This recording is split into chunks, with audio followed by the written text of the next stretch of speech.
Hello there, and welcome.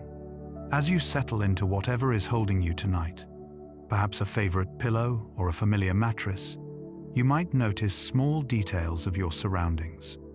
The soft weight of the blanket, the coolness or warmth of the air on your skin, a faint sound in the distance, the slow, dependable rhythm of your own breathing. For this stretch of time, there is nothing you have to solve, nothing you have to remember perfectly. You are simply here, gently arriving at the edge of sleep. Tonight we will drift together through quiet facts about memory and imagination, not as if they are tests to pass or lessons to memorize, but as soft, soothing shapes in the dark. Your mind is not a strict filing cabinet or a hard drive that must perform on command. It is more like a shifting sky, where experiences flicker like distant stars, sometimes bright and clear, sometimes dim and hazy. We will simply lie back, together, and look up at that inner sky, without any pressure to make sense of everything.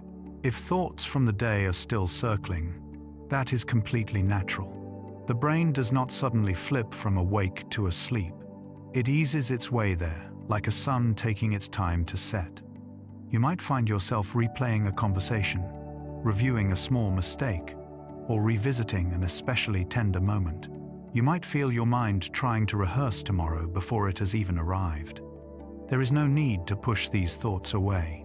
Instead, you can picture them slowly moving to the edges of your awareness, like ships drifting toward a distant harbor. It can be quietly comforting to know that memory itself is soft and flexible. Each time you remember something, your brain is not opening a perfect, untouchable record. It is gently rebuilding the moment from patterns of activity, filling in gaps, smoothing rough edges, and blending in hints of imagination. Remembering is not an exam, it is a creative act. Even now, as you recall parts of your day, your mind is reshaping them, making them a little less sharp, a little more dreamlike, a little easier to set down. If certain memories from today feel heavy or loud, you do not need to wrestle with them. You might imagine placing them into a simple, sturdy box for safekeeping, closing the lid with a soft click, and sliding the box onto a quiet shelf in the back of your mind. They do not vanish. They are still there, waiting for you when you are rested and ready. But for now, the shelf is far away, the room is dim, and the only things you need to hold are your breath, your body, and this peaceful moment. As you rest here, your attention may begin to wander in gentle, unpredictable ways. One word might call up the hallway of an old school. A faint smell in the room might remind you of a kitchen from long ago. A small sound might echo a particular evening when the air felt just like this. These brief visits from the past are not interruptions. They are signs that your mind is relaxing, allowing stored fragments to surface and dissolve again, like soft waves rolling onto and away from a shore. Soon, imagination may begin to stir as well, stretching at the edges like a sleepy cat. A real memory, perhaps of a beach you once walked, might slowly transform. The water becomes calmer, more luminous.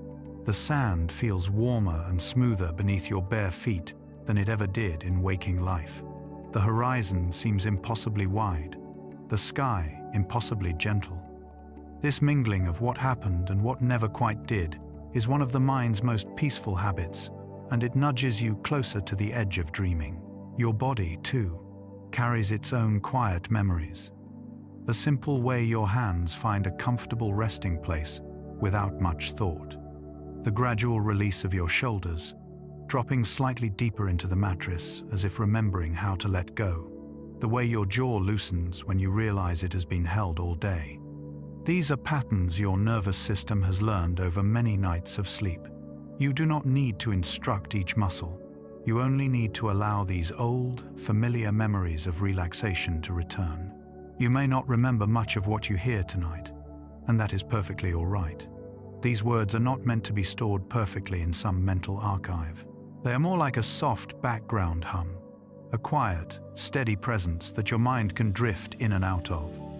If whole sentences fade before they are complete, if sections of this story simply vanish, that is not a failure of attention. It is a sign that you are doing exactly what you came here to do, loosening, drifting, moving towards sleep. There might still be a small, alert part of you listening carefully, checking in, making sure nothing important is missed. You can thank that part for working so hard today. It kept you oriented, responsive, and responsible. Now, you might gently reassure it that this moment is safe enough for rest. The room around you is still. Your body is supported. No decisions must be made right now. That watchful part can sit down beside you, place its worries on the floor, and close its eyes too. As we move deeper, we will explore how memories fade and soften, how sleep quietly organizes your experiences, and how imagination uses many of the same pathways as real perception. But you do not need to study or analyze any of this. You can let these ideas pass through you like a slow breeze in a quiet room. Some facts may catch your attention for a moment. Others may float by unnoticed. Either way, the overall effect is the same. Your mind becomes softer, your thoughts slower, your body heavier and more at ease. If you like, you can invite one gentle memory to the surface now. It could be something very small, the feel of warm sunlight on the back of your hand, the comfort of a favorite mug, the sound of rain on a window, or a moment when someone's voice made you feel understood. Hold this memory lightly, not as an image you must see perfectly, but as a mood or a temperature in the chest. Let it sit with you, quiet and unobtrusive, like a candle glowing in the corner of a dark room. Now, allow this memory to blur slightly at its edges. Colors soften, outlines fade. Perhaps your mind begins to adjust the scene, adding details that were never there, or removing ones that no longer matter. The light might become warmer, the air might grow stiller, the moment might stretch beyond what is possible in real time. What you are doing is letting memory and imagination hold hands, so that reality and possibility meet in the middle, in a place that feels safe and deeply restful. Throughout this journey, you may find that your attention comes and goes. You might listen closely for a few moments, and then suddenly notice that you have wandered off into a private daydream. You might miss a sentence, a paragraph, or even an entire idea. This is not something to fight. Each time your mind drifts, it is like a small boat moving a little farther from the bright shore of the day and out toward the soft, dark water of sleep. There is nothing you need to correct. For now, there is nowhere else you need to be. Messages and responsibilities can remain outside the door of this moment. The world can continue turning without your help. You are allowed to pause, to step out of the stream of doing and into the stillness of simply being. Above you, inside you, memory and imagination quietly rearrange themselves in gentle patterns, preparing your brain and body for the deep rest ahead. As we leave this introduction and step into the first part of our journey, you might take one steady, comfortable breath in and then let it ease all the way out. Feel the weight of your body resting, the quiet of the room folding around you like a soft blanket. Let your mind know that it does not need to cling to any particular thought. Memories may come and go. Images may appear and dissolve. You can let them all drift past, like slow-moving clouds across a night sky, as you begin to drift too. 1. A gentle welcome to your resting mind. As you lie here now, perhaps you can feel how the day still clings softly to you. Tiny impressions rest on the surface of your awareness, like dust motes floating in a late afternoon beam of light. A phrase someone spoke, the glow of a screen, the weight of a decision. They have followed you into this quieter room, but they do not need to stay sharp or loud. Slowly, they can begin to blur, to soften, to settle. Your mind, even when you lie completely still, is not truly still at all. Beneath the calm surface, patterns of activity move gently through your brain, like slow currents in deep water. Regions that helped you speak today, plan, remember names, navigate streets and screens, are gradually handing their tasks over to quieter networks that prefer dim light, soft breathing, and closed eyes. You are crossing an invisible threshold between doing and simply being. For a long time, people imagined memory as something like a library or an archive. Shelves lined with books, each page a perfectly preserved record of what happened. But your brain does not work that way. The memories you carry are not fixed objects waiting on silent shelves. They are living patterns, reassembled each time you call them up. When you remember even a small moment from today, your brain is gently reweaving many threads at once. Some of those threads come from the senses: a color on a wall, the tone of a voice, the feel of fabric against your skin. Others come from emotion, from the way your body reacted in the moment. A slight quickening of the heart, a small knot in the stomach, a warmth in the chest. Still others come from context: where you were, what time it was, what else was happening nearby. To remember is to invite all of these pieces into a quiet conversation, then watch as they settle into a picture. Even now, as you rest here, that picture is never entirely fixed.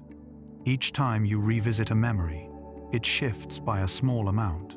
Some parts become clearer, others fade into the background. New understanding from later experiences may seep in, changing the way the old scene feels. This means that your memories are more like watercolor paintings than photographs, colors blending and bleeding at the edges, never quite finished.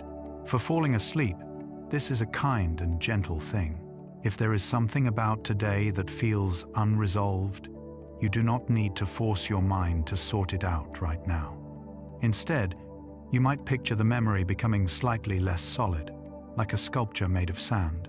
The sharp lines soften, the details smooth, the whole shape subsides into something simpler and quieter.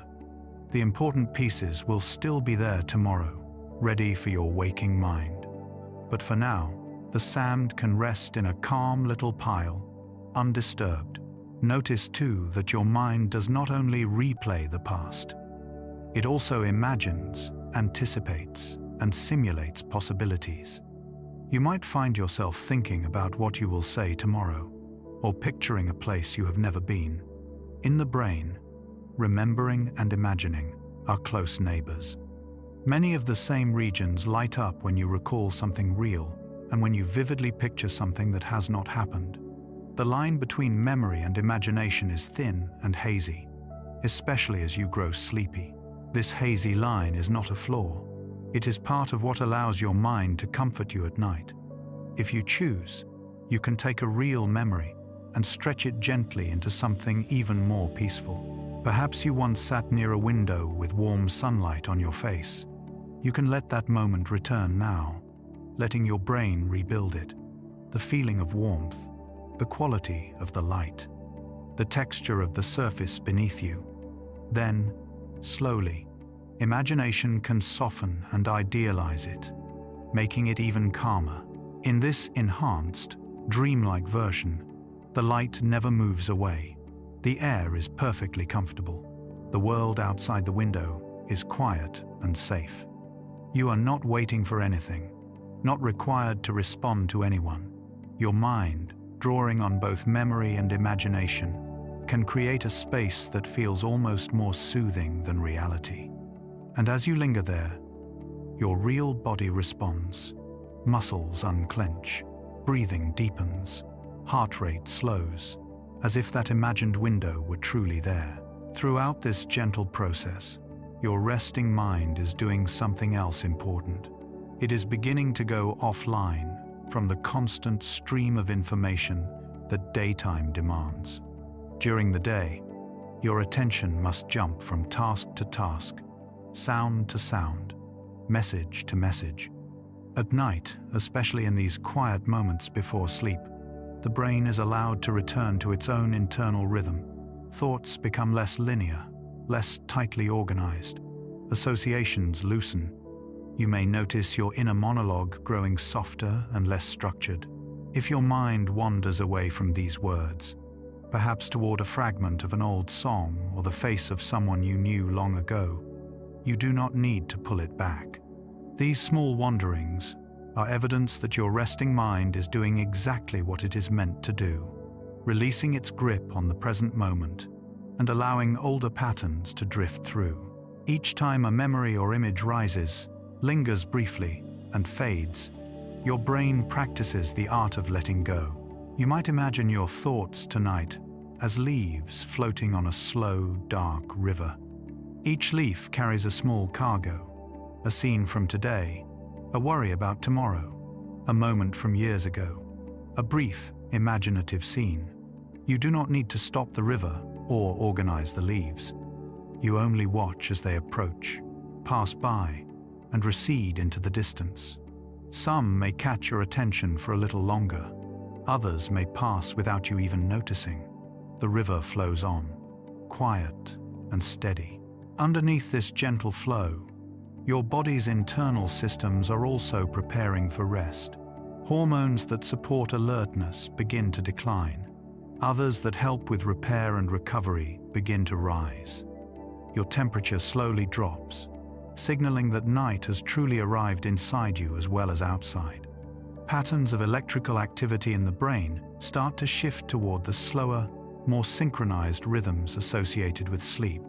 You are not controlling any of this consciously. It happens because countless nights before have taught your body what to do. In this way, your resting mind is supported by a resting body, and your resting body is guided by a resting mind. Each breath you take now is like a quiet message. Inhale, I am here. Exhale, I am safe enough to soften. With each exhalation, you might feel yourself surrendering a tiny bit more to gravity, sinking just a little deeper into whatever is supporting you. The mattress, the pillow, the blanket become part of the memory of safety your nervous system knows well. If you find yourself wondering whether you are relaxing correctly, you can let that concern drift away too. There is no right way to listen, no perfect mental posture to hold. Some people fall quickly into a drowsy haze. Others hover near wakefulness longer, their thoughts still weaving. Both experiences belong to the same gentle process. The mind unwinds at its own pace, like a spool of thread slowly loosening, and there is nothing you must do to speed it up. Perhaps you notice, now and then, small gaps in your awareness. You hear part of a sentence, and then realize you missed the next one. You feel your mind beginning to follow a new memory, then lose track of how you got there. These gaps are like tiny doors opening between waking and sleep. You step partly through one door, then step back, still listening. Soon, another door will open, and you will step a little farther in. Eventually, you will not step back at all. Your resting mind is not empty, and it does not need to be. It is a spacious place, softly lit, where memories and images move gently at their own speed. Some are close, detailed, and almost tangible. Others are faint, like distant constellations, barely visible but still part of your inner sky. Tonight, you are allowed to observe this sky, without naming every star, without mapping every pattern.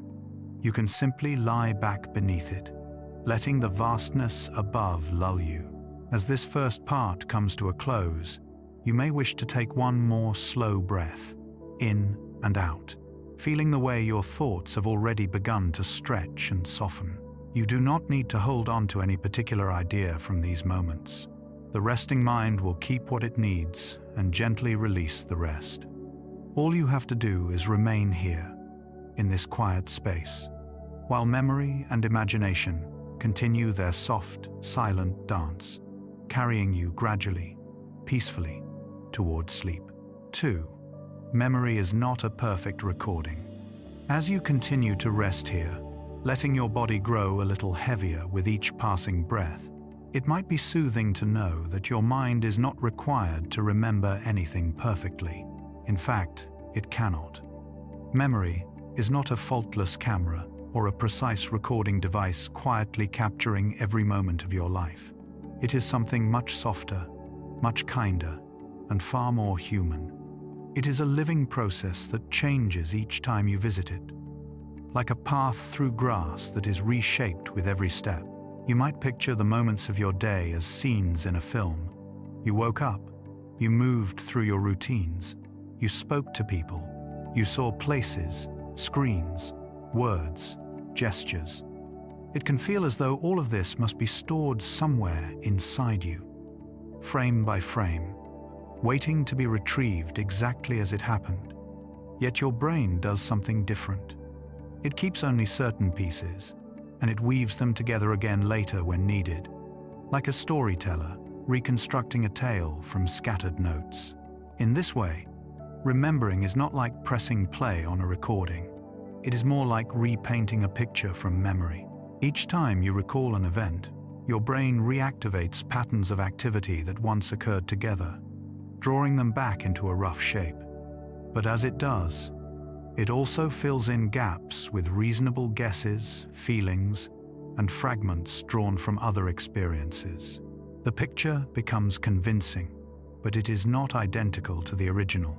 It is a new version, influenced by who you are now and what you have learned since. You have probably experienced this in small, gentle ways. Perhaps you and someone close to you have remembered the same event differently. The color of a jacket, the exact words spoken. Whether you were standing by a window or sitting at a table, each of you is certain, yet the memories do not match. This is not because one person is necessarily right and the other wrong. It is because memory is selective and reconstructive, tailored quietly to each person's perspective and emotional world. Even the most vivid memories contain many missing pieces. Your brain rarely records every sound, every angle, every background detail. Instead, it focuses on what felt important at the time. A tone of voice, the expression on a face, the physical sensation in your chest or your hands. Later, when you revisit the memory, your mind gently fills in the rest, often without telling you it is doing so. It blends small truths and small guesses into a smooth, continuous story that feels whole. For falling asleep, this quality of memory is deeply comforting. If your mind is not a cold, unchanging archive, then you are not trapped inside every moment as it once was. Experiences that were confusing, intense, or simply overwhelming do not remain forever frozen in their original form. Instead, each time you recall them, they have a chance to be softened, reinterpreted, and gently altered by the wisdom and distance you have gained. The edges can grow less sharp, the colors can dim, the emotional temperature can cool. You might be thinking now of a moment from long ago that once felt very large. Perhaps as a child you experienced a small embarrassment that then seemed enormous, a mispronounced word in front of a classroom, a fall in a crowded place, a feeling of being left out. At the time, it may have filled your whole field of awareness, echoing in your mind afterward. And yet, over the years, the memory has probably grown fuzzy and distant, more like a soft echo than a clear shout. It has changed as you have changed. This gradual shifting happens through a process scientists sometimes compare to rewriting a document each time you open it. When you recall an event, the memory becomes briefly flexible, like clay warmed in your hands.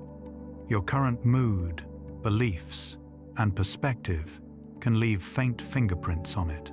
Then, when the memory is stored again, it carries these subtle changes forward. Over time, this means that your memories do not simply pull you back into the exact past.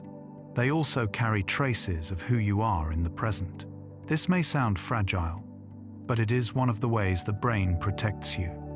If every memory were rigid and unchangeable, painful experiences would remain just as intense forever, refusing to soften with time.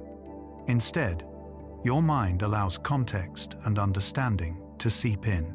A memory that once felt frightening can become simply informative.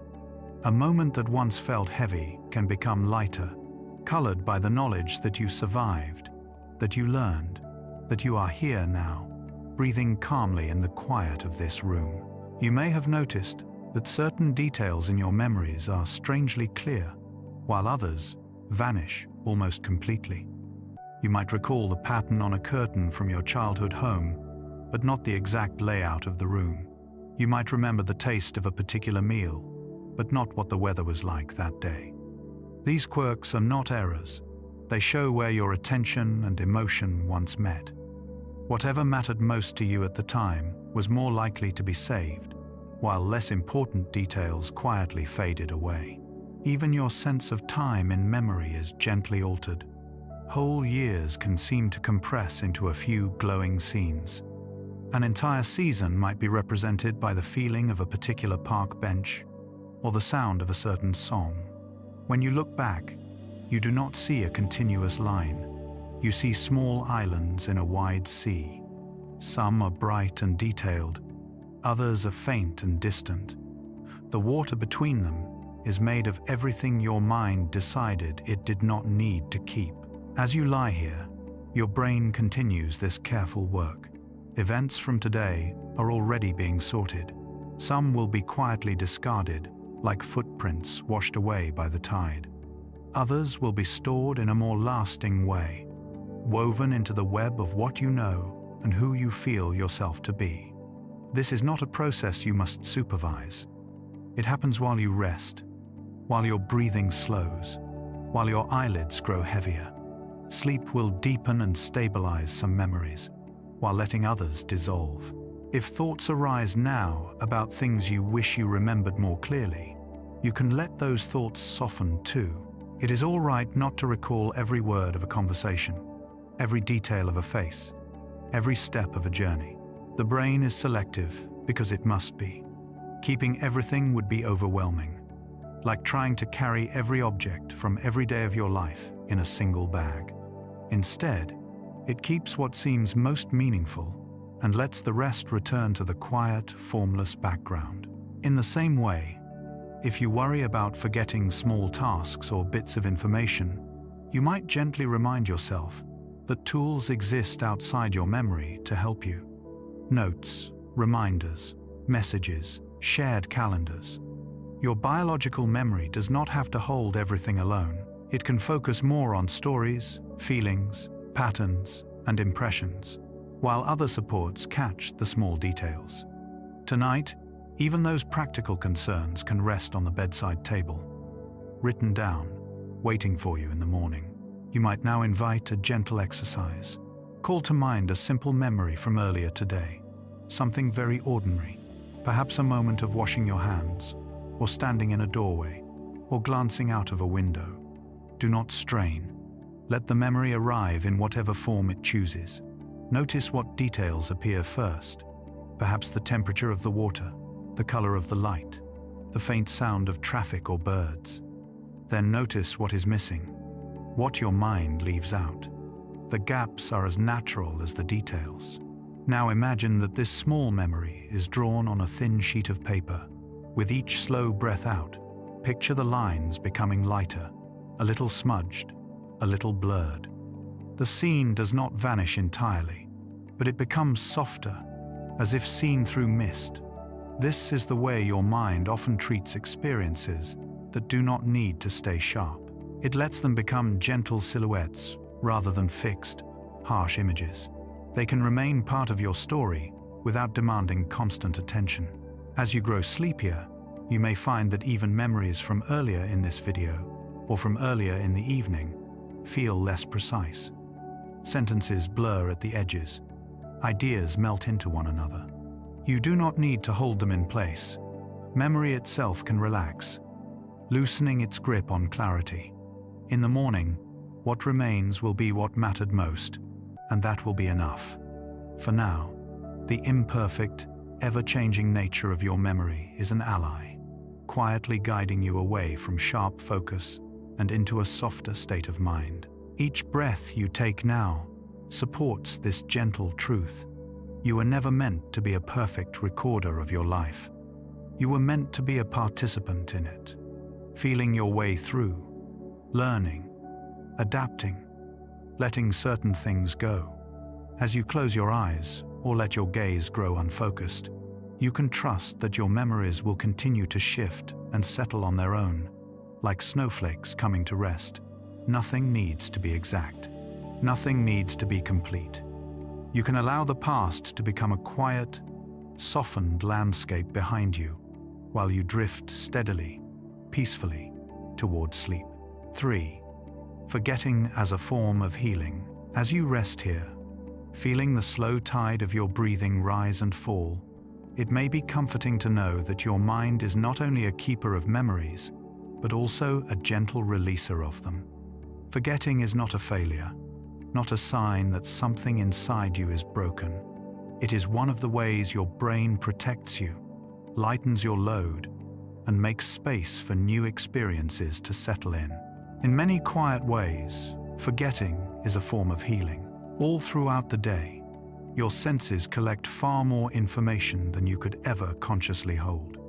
The textures beneath your feet, the small sounds in the distance, the passing faces, the countless words you see and hear. If your mind tried to keep all of this with equal importance, it would become impossibly crowded, like a room where every object from every day is piled high in every corner.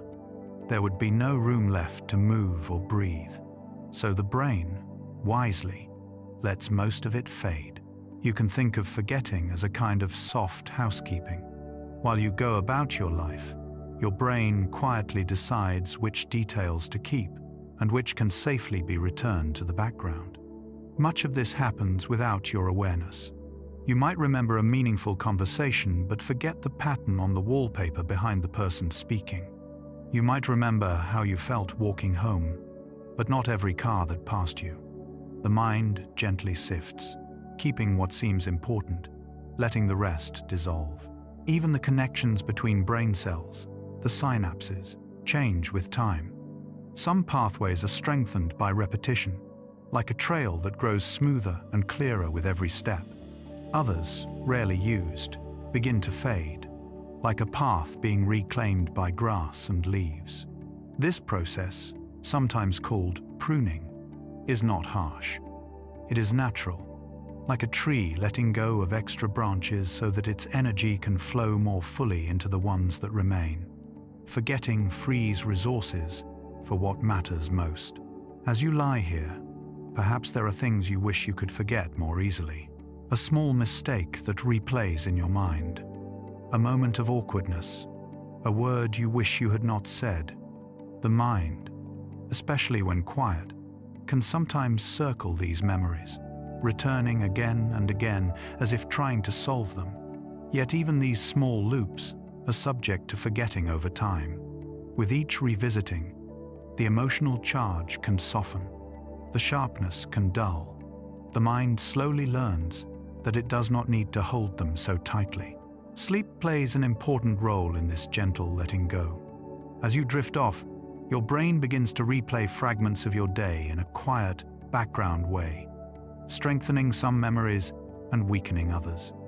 It is as if a careful librarian is working overnight, choosing which pages to copy and place in special binders, and which to leave behind on the desk to be recycled. You do not have to direct this work. Your only task is to rest, while the brain sorts, clears, and rearranges. In this soft, nighttime process, not everything that fades is trivial. Sometimes, forgetting touches, even emotional experiences. A feeling that once filled your whole awareness gradually becomes smaller, like a distant light on the horizon. You may still remember what happened, but the intensity lessens. The body no longer reacts as strongly. The heart no longer races so quickly at the thought. In this way, forgetting becomes a balm, a way of loosening the grip of the past on your present. You might notice this when you think back to early worries that once seemed enormous exams, conversations, decisions that kept you awake at night. At the time, they felt like towering mountains. Now, looking back, they may appear as small hills in a landscape you have already crossed. You remember that they existed, perhaps even some of the details, but the feeling has changed. Your mind has, in its own time, allowed parts of those worries to sink below the surface, leaving only a lighter trace. It can be helpful to realize that forgetting often happens in fragments. You may retain the lesson of an experience while losing the exact shape of the event. You might not remember every step you took to learn a skill, but your hands and muscles remember how to perform it. You might not recall every conversation that led to a decision, yet you carry the understanding that resulted. In this way, forgetting certain details is not a loss, it is a refinement. The mind keeps the essence while releasing the weight. As you rest, you might imagine a great, quiet archive inside your mind, filled with shelves of pages and images. During the day, many new sheets are placed on a large central table. Impressions, fleeting thoughts, passing moments.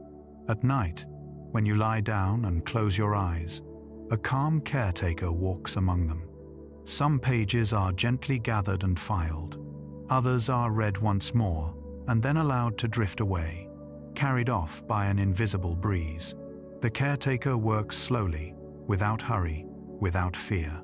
If there are memories that you wish would fade faster, you do not need to force yourself to erase them. The mind does not respond well to being told not to think of something. Instead, you might allow those thoughts, when they appear, to be greeted kindly and then set aside. You can picture placing them on a small paper boat and setting that boat on a very still lake. The boat does not sink. It simply drifts farther and farther from shore, growing smaller, until it is only a tiny shape against the water. There is also forgetting of an even gentler kind, the small, ordinary lapses that many people notice throughout life. Misplaced keys, forgotten names, a word that hovers just out of reach for a moment before arriving. These can feel frustrating in the daytime, but here, in the quiet of night, they can be understood as the natural result of a mind that is endlessly active, endlessly updating, endlessly reorganizing. Not every thread can be held at once, and that is all right. When these small forgettings happen, they often resolve themselves in restful moments, just like this one. You may have searched all day for the memory of a name or a detail, only to have it suddenly appear when you are drifting off, or relaxing in the shower, or waking from a nap. This is a sign that letting go, stopping the conscious effort, can allow deeper processes in the brain to do their work. Forgetting and remembering are partners, moving in rhythm, each making space for the other. Tonight, as your body grows heavier and your breath grows slower, you can trust that your brain will continue its gentle work of sorting and releasing. You do not need to review every event of the day or solve every lingering question. You can instead offer the day back to itself, like a book you have finished for now, closing it with a soft motion and placing it on a bedside table. Tomorrow, you may open it again and read a few pages, or not. Either way, the story of your life will continue. For now, it is enough to know that forgetting is not your enemy. It is a quiet friend, walking beside you through time, carrying away what you no longer need, washing the edges of certain memories smooth. Each moment you forget creates space for new peace, new understanding, new rest.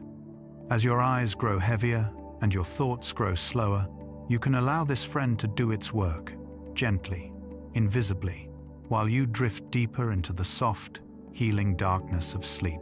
4. How sleep gently reorganizes your day. As you lie here, breathing slowly, you are already beginning a quiet process that your body and mind know well, even if you do not feel it happening.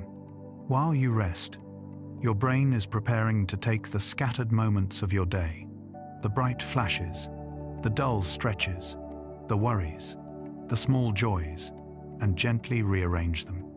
Sleep is not only a pause from living, it is also a time when your experiences are sorted, softened, and woven into the deeper fabric of who you are. During the day, so much arrives at your mind's doorstep. Voices, images, decisions, movements, notifications, memories. Some moments pass through quickly, leaving almost no trace. Others linger in your thoughts, echoed and replayed. Your brain is constantly working to keep up, to respond, to make sense of what is coming next. By evening, it is as if your mind's desk is covered in small papers, reminders, impressions, feelings, half-finished thoughts spread out in a gentle mess. Sleep is when the desk is slowly cleared, not with hurried sweeping gestures, but with patient, careful hands. As you drift deeper into the night, different stages of sleep move through you, like soft waves rolling onto a shore. Some waves are deep and dark and quiet, where brain activity slows and becomes more synchronized. Others are lighter and more active, filled with dreams and vivid inner images. Together, they form a rhythm, and within this rhythm, the reorganization of your day quietly unfolds. In the deeper stages of sleep, your brain tends to strengthen certain memories, especially those that were meaningful, surprising, or emotionally important. Patterns of activity that occurred while you were awake are replayed in a quieter, condensed way, like a melody being practiced softly on a piano after the concert is over. This replay helps reinforce the connections between cells, making it more likely that you will remember what truly mattered, while less important details drift away. You can imagine this nightly replay as a gentle rehearsal. Suppose you practiced a skill during the day, perhaps typing a new sequence of keys, or learning a phrase in another language, or simply navigating a new route home. While you sleep, your brain revisits these patterns, not with conscious effort, but within its own slow, silent flows of activity. The next day, you may find that the skill feels a little smoother, the phrase a little easier to recall, the route a little more familiar, as if the night had quietly helped you practice. Other parts of sleep, especially the dream-rich stages, are more about integration than repetition. Here, fragments of your day may be mixed with older memories, feelings, and even imagined scenes. The brain is not replaying the day exactly as it happened. It is blending, recombining, and exploring possibilities. A conversation from this afternoon might appear in a dreamed landscape from years ago. A small worry might become a symbol, wrapped in strange imagery. These nighttime stories can seem random, but beneath the surface, your mind is experimenting with new connections. This mixing can help your emotional life too. Events that felt raw or intense can be processed at a safe distance during dreams, their sharp edges smoothed by the strange, fluid logic of the sleeping mind.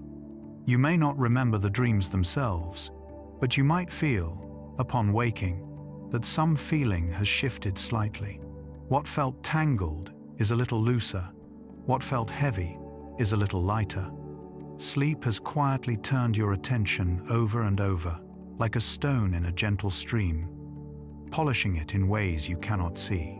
Your body participates in this nightly reorganization as well. During certain stages of sleep, stress chemicals in your system decline, and restorative processes increase. Muscles repair, immune cells carry out their silent tasks, and your heart finds a slower, steadier rhythm. Much like the mind, the body uses this time to decide what needs reinforcement and what can be released. Waste products are cleared away. Energy stores are recalibrated. You are, in many small ways, being renewed. If there are moments from today that you would rather not carry so heavily into tomorrow, you can think of sleep as a kind of inner workshop where they will be gently reshaped. You do not have to decide exactly how. You do not have to instruct your brain, keep this, let that go, file this, in that folder. The mechanisms that guide these choices are ancient, built over long stretches of human life and evolution. They know how to do their work while you simply breathe and drift. It can be soothing to picture your brain at night as a quiet city after midnight. During the day, it was bustling, lights bright, signals flashing, pathways crowded with activity. Now, many of the lights have dimmed. Some streets are empty, resting. But in certain neighborhoods, small workshops are still open, their windows glowing softly. Inside, skilled, tireless workers are repairing structures, reinforcing foundations, rerouting small pathways, and sweeping away debris. By morning, the city is the same, but also subtly improved, refreshed. In this gentle cityscape, your memories from the day are like notes pinned to doors, chalk marks on sidewalks, temporary signs carried in the air. As night deepens, some of these marks are carefully copied into ledgers, turned into permanent features of the landscape. Others are washed away in a soft rain, their meaning absorbed into the soil. You may not know which marks will remain and which will fade, but the overall pattern is guided by an inner logic that is always balancing your need to remember with your need to rest. Sometimes, you may notice this process directly. There may be a problem you tried to solve today, one that seemed stubborn and impenetrable. You turned it over in your mind, examined it from every angle, and found no answer. Then, after a night's sleep, something looks different. The problem feels clearer. A new solution comes into view. This is one of the ways sleep reorganizes your thoughts, allowing your mind to approach the same pieces in a new configuration, revealing patterns that were hidden before. Even your sense of self is gently updated during sleep. Experiences that felt disconnected when they happened can be woven into the story you tell yourself about who you are. Small successes, kind gestures, difficult moments, these are all threads. At night, your mind selects and braids them together, so that when you wake, you carry not just isolated events, but a slightly revised version of your own ongoing narrative. You might not feel this revision happening, but over many nights, it shapes the way you see yourself. As you rest here, you may notice that some thoughts from the day still rise up, as if asking for your attention one last time. You do not need to push them away or force them into order. You can simply acknowledge them gently and let them pass, trusting that sleep will offer them another, quieter space to unfold. The act of closing your eyes, of surrendering to drowsiness, is a kind of handing over a way of saying to your mind, "You may continue working without me. I trust you to sort what needs sorting." If you like, you can imagine all the moments of your day laid out as small, smooth stones on a wide, shallow tray. Some stones are bright, catching the light. Others are dull and nearly invisible. As you breathe, a slow, invisible hand passes over them, rearranging their positions. Some are grouped together, some are set aside, some are gently lifted from the tray, falling away like pebbles slipping under the surface of water. By morning, the arrangement will be different, simpler, more meaningful, and you will carry this new pattern forward without even knowing exactly how it was formed. Tonight, you do not need to supervise this arrangement. Your job is only to rest, to breathe, to let your muscles grow soft, your eyelids heavy, your thoughts slower and looser. Sleep will come in its own time, like a tide rising along a quiet shore. When it does, it will not simply turn the world off. It will quietly reorganize your inner world, deciding what to keep, what to soften, what to integrate, and what to let drift away. You can let it happen, gently, in the dark, as you continue to drift deeper and deeper into rest. 5. The strange softness of childhood memories. There is a special kind of quiet that lives in childhood memories. A softness that feels different from the way you recall yesterday or last year. As you rest here, Breathing slowly, you might notice how the earliest scenes of your life seem to float further away, wrapped in a gentle haze. They are not sharp recordings. They are more like glows, small pockets of light surrounded by vast stretches of unremembered time. This strangeness is not a flaw in your mind. It is one of the ways your brain grows, protects you, and makes sense of an enormous, complicated world. If you try, perhaps you can summon one of those early images now. Maybe it is a room you lived in as a child, or a playground, or a relative's house. Notice how certain details stand out, while others are missing. You might remember a particular pattern on a blanket, or the color of a door, or the way light came through a certain window. Yet you may not remember the whole layout of the space, or what came immediately before or after that moment. The memory feels like a single glowing island floating in a wide, misty sea. In those first years of life, your brain was still building its inner scaffolding for memory.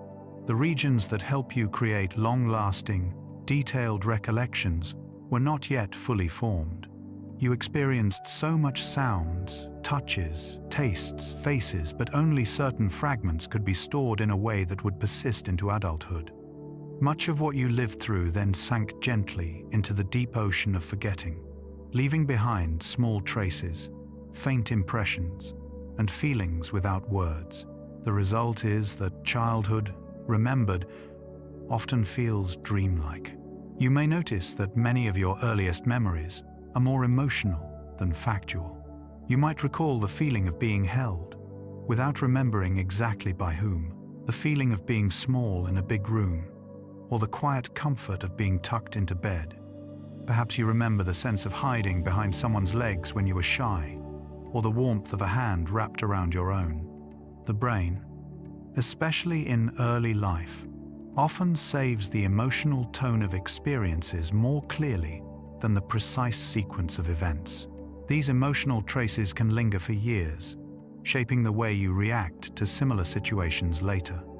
A memory of safety might become a lifelong association with a particular smell or sound, the scent of a certain soap, or the distant rumble of evening traffic, or the murmur of voices in another room.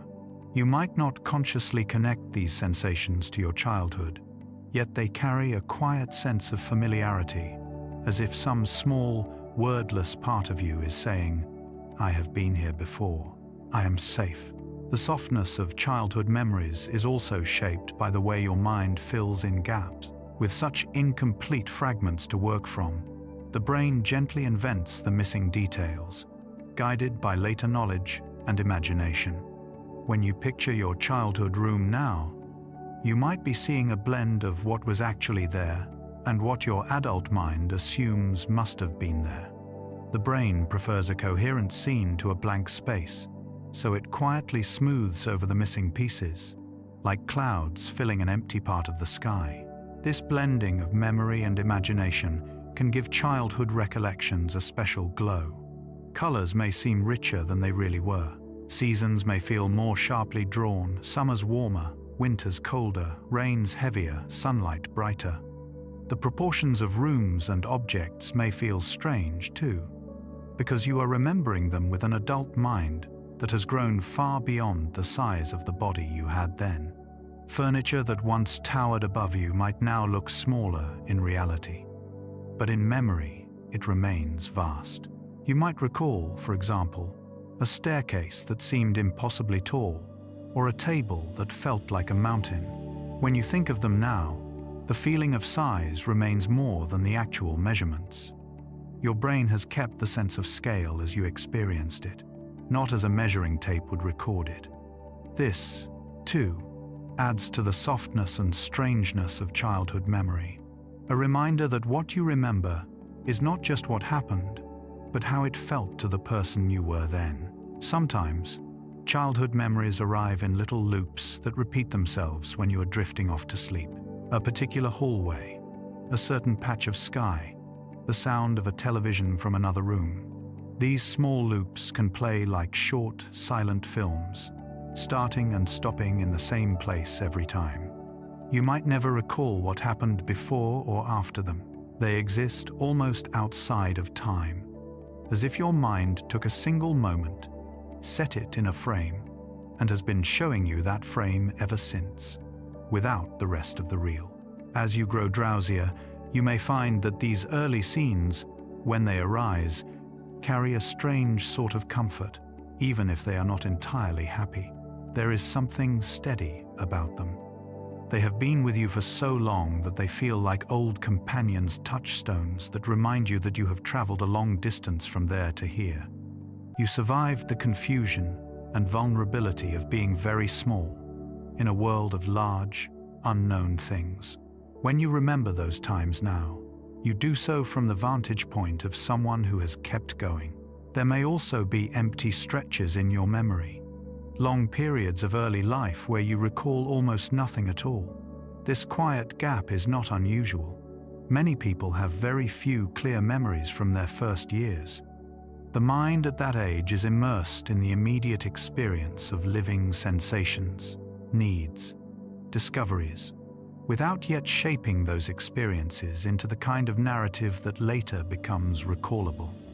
Much of what happened then lives on not as specific scenes, but as tendencies, beliefs, and patterns of comfort or unease. You might feel this when you respond to certain situations in ways you cannot fully explain. A particular kind of kindness may warm you more deeply than seems reasonable. A particular tone of voice may unsettle you for reasons you cannot quite name. It is possible that buried beneath these reactions are early experiences your conscious mind cannot retrieve, but whose emotional outlines remain, like faint constellations barely visible in the night sky.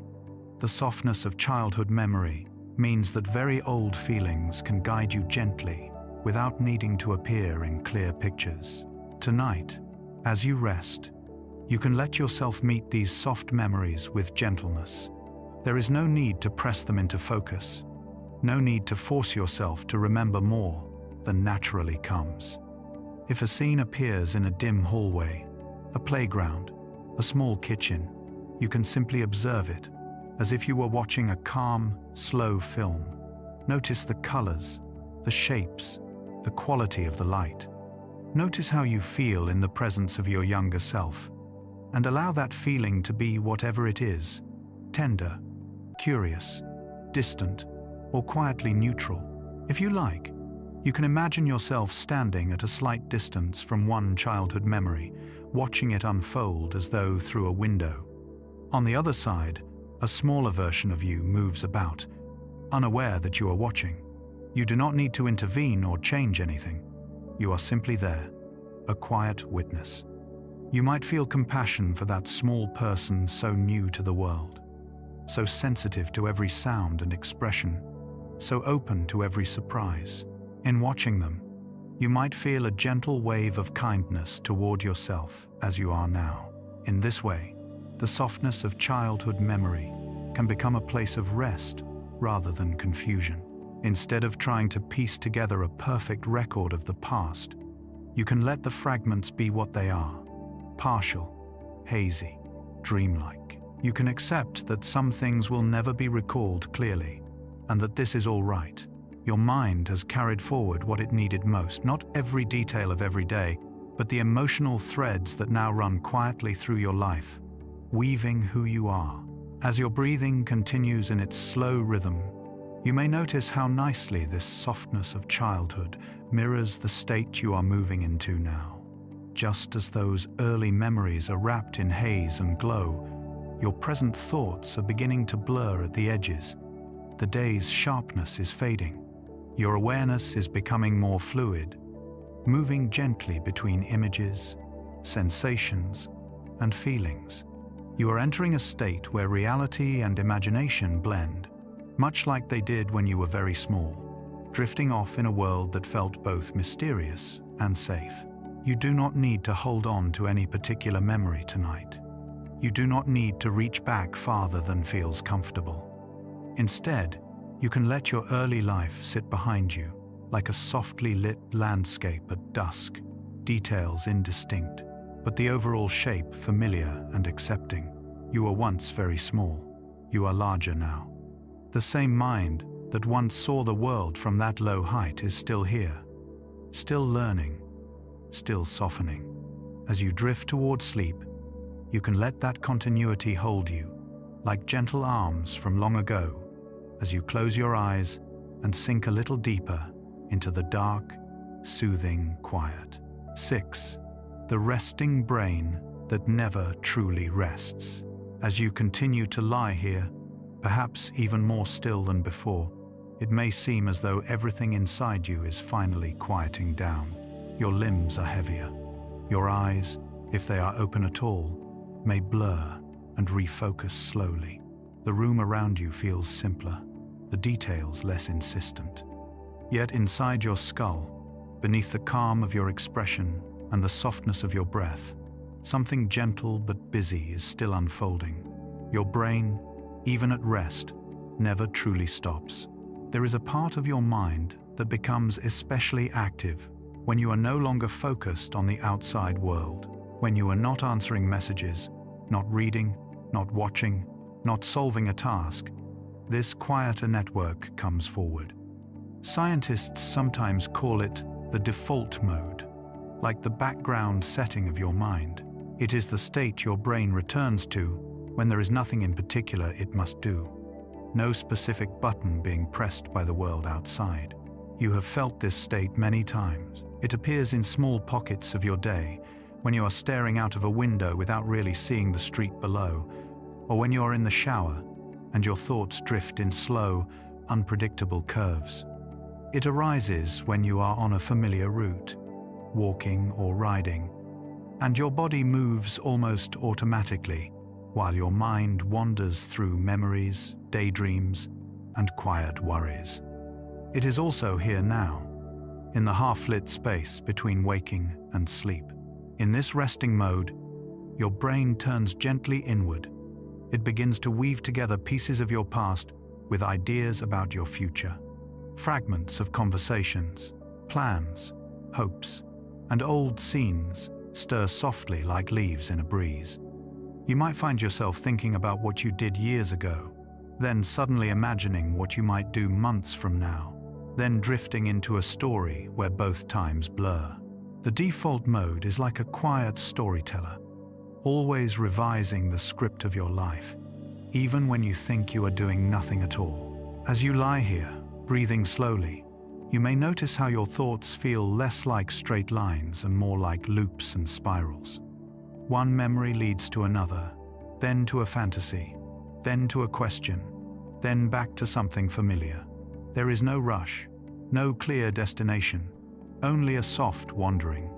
Beneath this wandering, your brain is lightly testing connections, measuring what matters, and keeping your sense of self gently continuous, like a thread running through all these different images.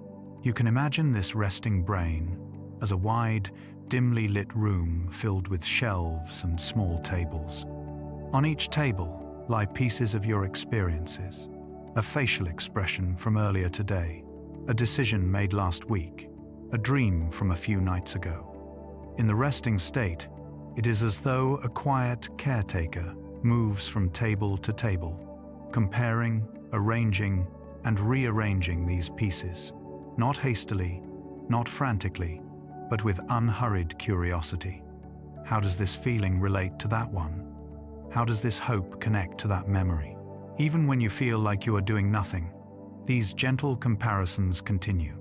The brain is always trying to make sense of your story, to keep you oriented in the vastness of your own experience. It checks in with your beliefs about who you are, what you value, what you fear, and what you love. It updates these beliefs in tiny increments, often without telling you it is doing so.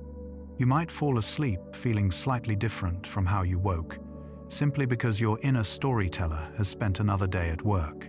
At night, as you move closer to sleep, this resting network and the systems involved in memory begin to overlap. Thoughts drift more easily from the present moment into the distant past, then into imagined futures. You recall a face, then picture that face in somewhere it has never been. You remember a place, then imagine meeting someone there, who never actually stood beside you on that particular street.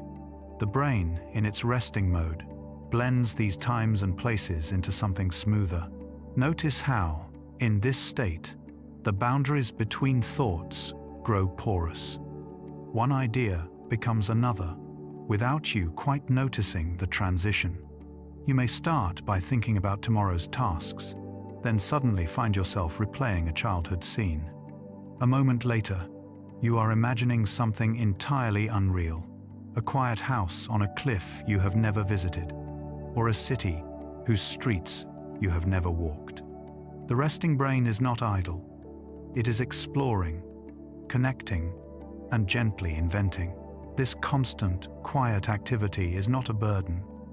It is part of how your mind stays healthy. Just as your heart keeps beating and your lungs keep breathing without your conscious effort, your brain keeps shaping and reshaping your inner world.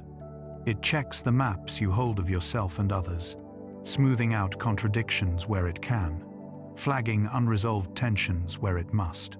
Even as you prepare to sleep, it continues this work, like someone tidying up a room long after the guests have left. You might sometimes wish your brain would truly stop for a while, especially when worries repeat themselves or thoughts feel tangled. Yet even those loops are signs of a mind trying to reach resolution, trying to understand. The problem is not that your brain thinks too much, but that it sometimes needs softer conditions in which to process, and that is where rest and sleep come in. Lying here, in this quiet, with no demands placed upon you, you are offering your brain precisely those gentler conditions. If your thoughts still feel busy, you do not have to force them to go silent. Instead, you can imagine that you are stepping one small step back from them. The thoughts continue to move images, words, little bursts of memory and fantasy, but you are watching from a bit farther away, as if from the balcony of a theater. On the stage below, scenes continue to appear and fade, but you do not need to join them. You simply sit, wrapped in darkness, letting the performance go on without your interference. In this vantage point, you can begin to sense the resting brain's movements as something almost soothing. There is a rhythm to the way thoughts rise and fall, like waves that never quite stop rolling but do not crash as loudly now. You might feel a strand of worry begin, then soften as it dissolves into a vague image. You might feel a memory swell, then thin out into something like a dream. The brain is working through its material, turning sharp lines into softer sketches, preparing you for the deeper quiet ahead. The same network that drifts through memories and imagines new scenes is also deeply involved in your sense of who you are. When you rest in this inward-turned state, your brain revisits the ongoing story of you, placing today's events alongside many others. It might ask without words, what does this mean for me? How does this fit with the kind of person I feel myself to be? In doing so, it slowly, gently, adjusts the way you understand your own life. Think of it as a slow, constant editing process. Each day provides new sentences, new scenes, new feelings.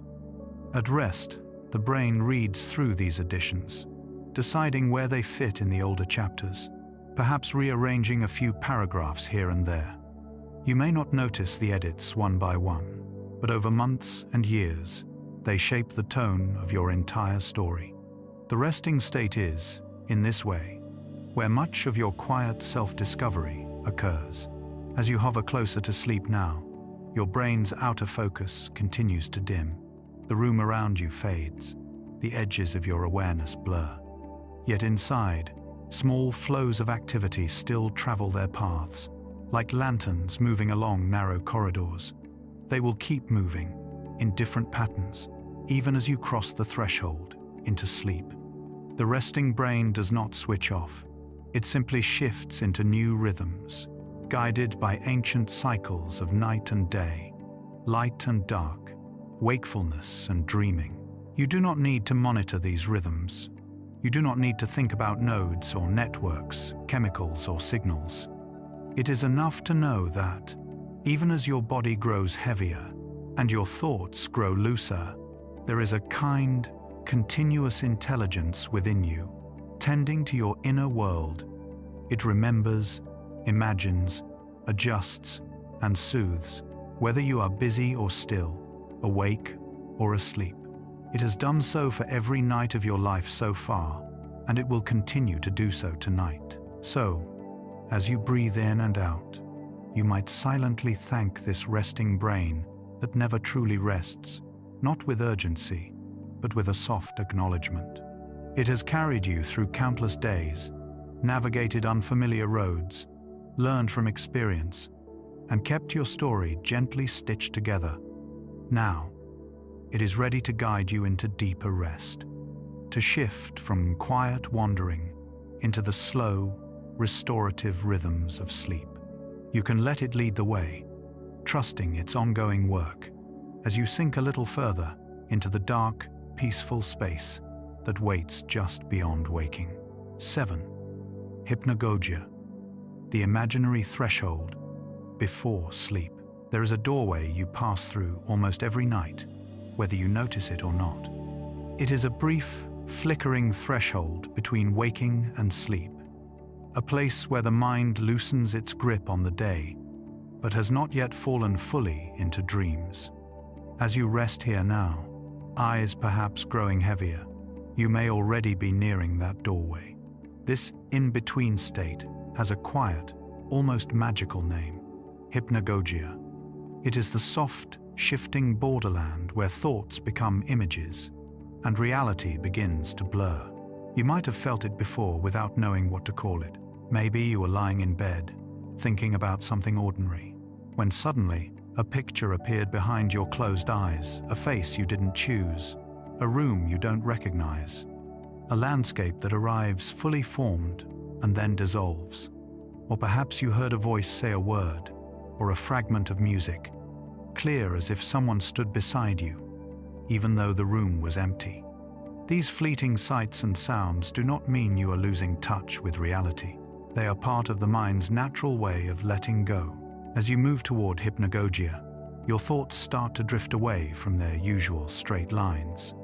During the day, they tend to follow a narrative. First this, then that, then what it means.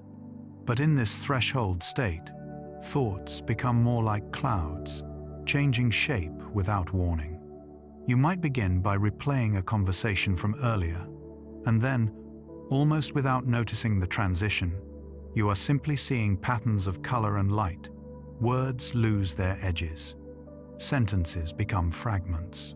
Logic softens, and something more fluid takes its place. The body, too, responds to this borderland. As your muscles relax and your breathing grows slower, you may feel brief, strange sensations, a sense of suddenly stepping off a curb, or falling for a split second, or your legs twitching as if you were taking a sudden step in a dream. These small jolts can be surprising, but they are common. They are like little echoes of wakefulness, last ripples of the day's movement passing through the nervous system as it settles into stillness. In hypnagogia, the way you experience images can shift in a comforting way. Instead of deliberately imagining something, you may notice visuals arriving on their own, blurred shapes, then clearer forms. Faces, objects, rooms, landscapes. They might appear and disappear too quickly to fully grasp. Like pictures on cards someone is flipping in front of you. You do not have to chase them or hold them. You can let them pass, one after another, like leaves floating through a beam of light. Sometimes, these images are quite simple geometric patterns, shifting lights, swirls of color. At other times, they are oddly detailed. A hand resting on a table, a door half open, a window looking out onto a street you have never walked. You might only see them for a moment, and then they slip away. This is your brain beginning to shift from the organized stories of waking thought into the more spontaneous, creative activity of dreaming. Hypnagogia is the rehearsal, the warm-up, the quiet overture before the full dream begins. Sounds may change, too. In the stillness of your room, you might hear a tone that seems to come from nowhere. or a few notes of a melody, or a scrap of a sentence, spoken in a voice you do not quite recognize. These are not messages you need to decode, not clues you must follow. They are like the mind's way of testing its own ability to generate sensory experiences without any help from the outside world. A reminder that, even with eyes closed and ears resting, your inner landscape can still be rich.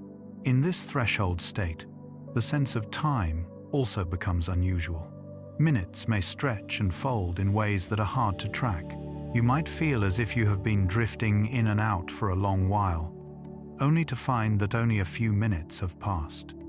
Or you may close your eyes, see a rush of images, and feel sure that sleep has not come yet, when in fact you dipped briefly into deeper rest and then rose again. Hypnagogia is like standing on a shoreline where waves of sleep roll toward you and then recede. As you rest here now, you might gently invite this state rather than fearing it. Let your awareness grow softer around the edges. Notice your breath, the way it rises and falls without being told. Allow your thoughts to wander without pulling them back into a straight line. If an image appears behind your closed eyes, greet it kindly and let it pass. You do not need to analyze where it came from or what it means. You are simply watching the mind practice dreaming while you are still half awake.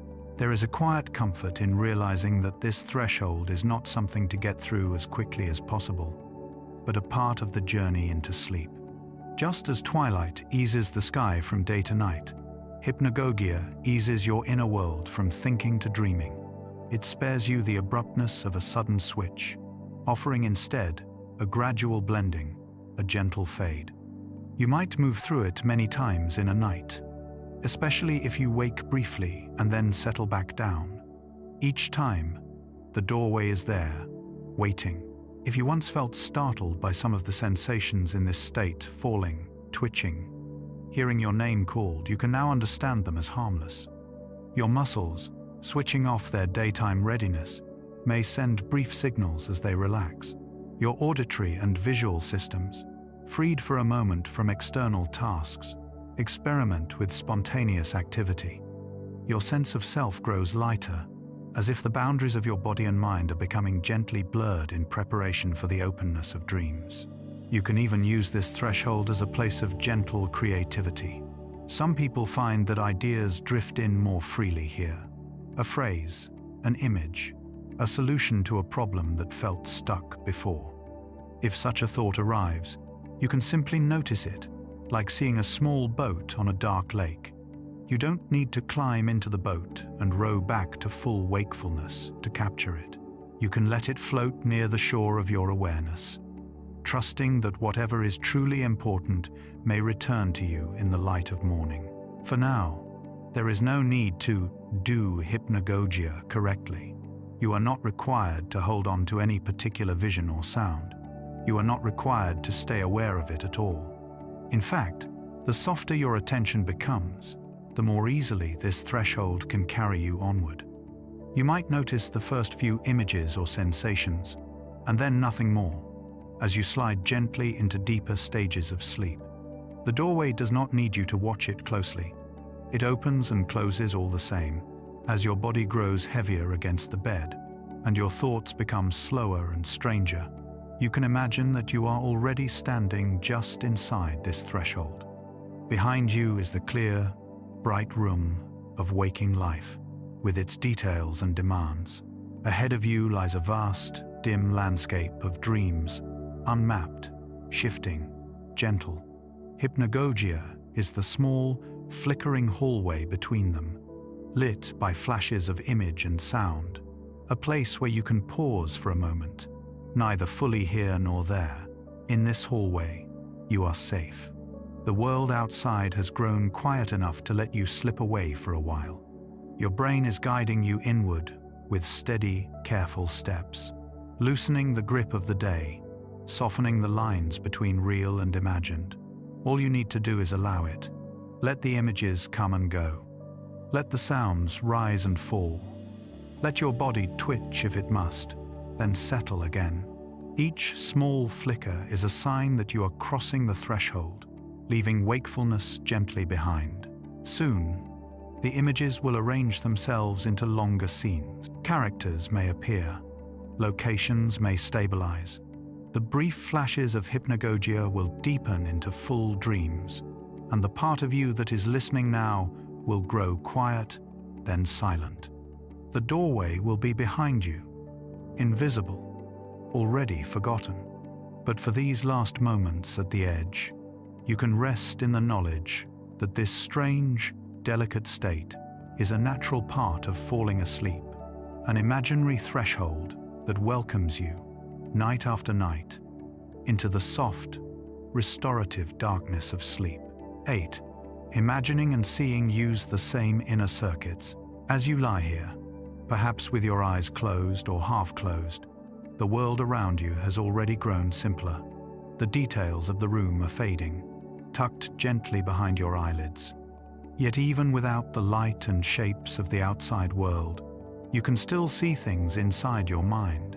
You can picture a favorite place, a familiar face, or even a place you have never actually stood in. It may feel like a quiet kind of make-believe, but something very real is happening in your brain. When you imagine, many of the same inner circuits light up as when you actually see. If you wish, you can test this softly now. With your eyes closed or unfocused, imagine a simple object, a bright red apple resting on a table. Try not to force it.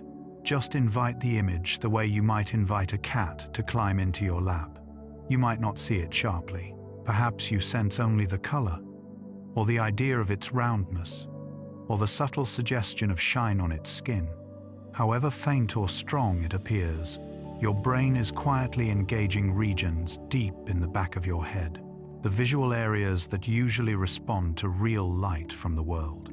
In waking life, when you open your eyes, light enters and is transformed into tiny electrical signals that travel along your optic nerves, into your brain, and into networks that create a sense of color, shape, depth, and movement.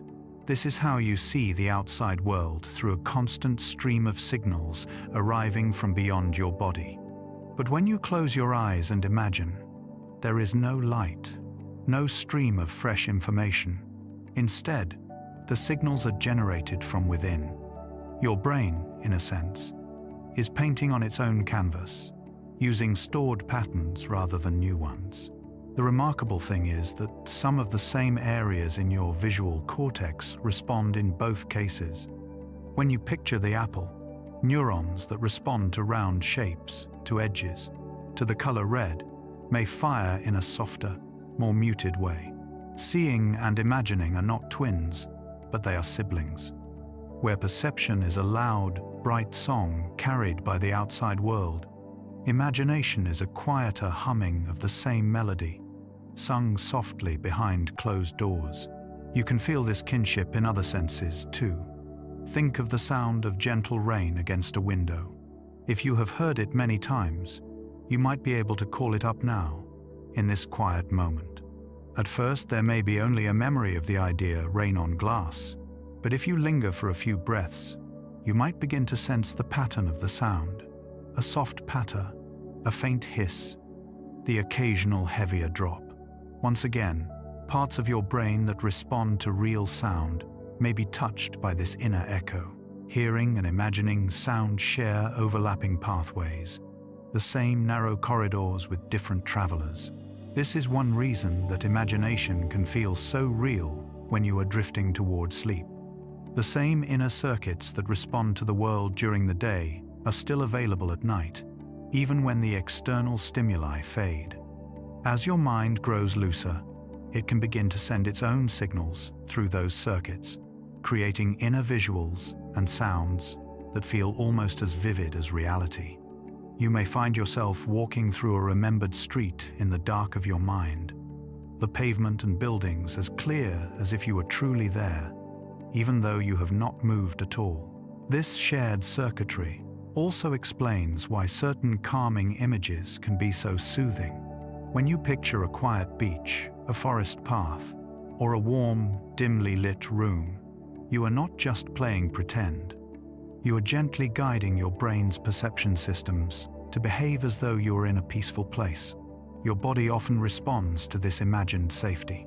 Muscles loosen, heart rate eases, breathing slows. In a quiet way, your nervous system is listening to what your imagination is showing it and adjusting its state accordingly. If you like, you can experiment with this now, in the soft privacy of this moment. Imagine a place that feels peaceful to you. It could be a real place you have visited many times, or a composite of several places, or even somewhere that exists only in your mind. Perhaps it is a lakeside at dusk, the sky fading from pale blue to gentle violet. Perhaps it is a small cabin with a single warm lamp glowing, or a garden with soft paths and slowly stirring leaves. Do not worry about accuracy. Let the scene arrive imperfectly, in pieces. Notice whatever details are easiest. Maybe your mind first conjures the color of the sky, or the way light falls on the floor, or the texture of the ground beneath your feet. As each piece appears, the visual circuits in your brain are quietly engaging, layering these imagined sensations onto a dimmed foundation of real-world input. The darkness behind your eyelids, the faint glow from the room, your imagined place and your actual surroundings are sharing the same inner theater, superimposed in your mind. If the image feels weak or flickering, that is all right. Imagination is not a test of strength. Even a vague, blurry sense of the scene is enough for your brain to respond. Sometimes the picture will sharpen unexpectedly. A leaf becomes clear, or the sound of water suddenly seems crisp.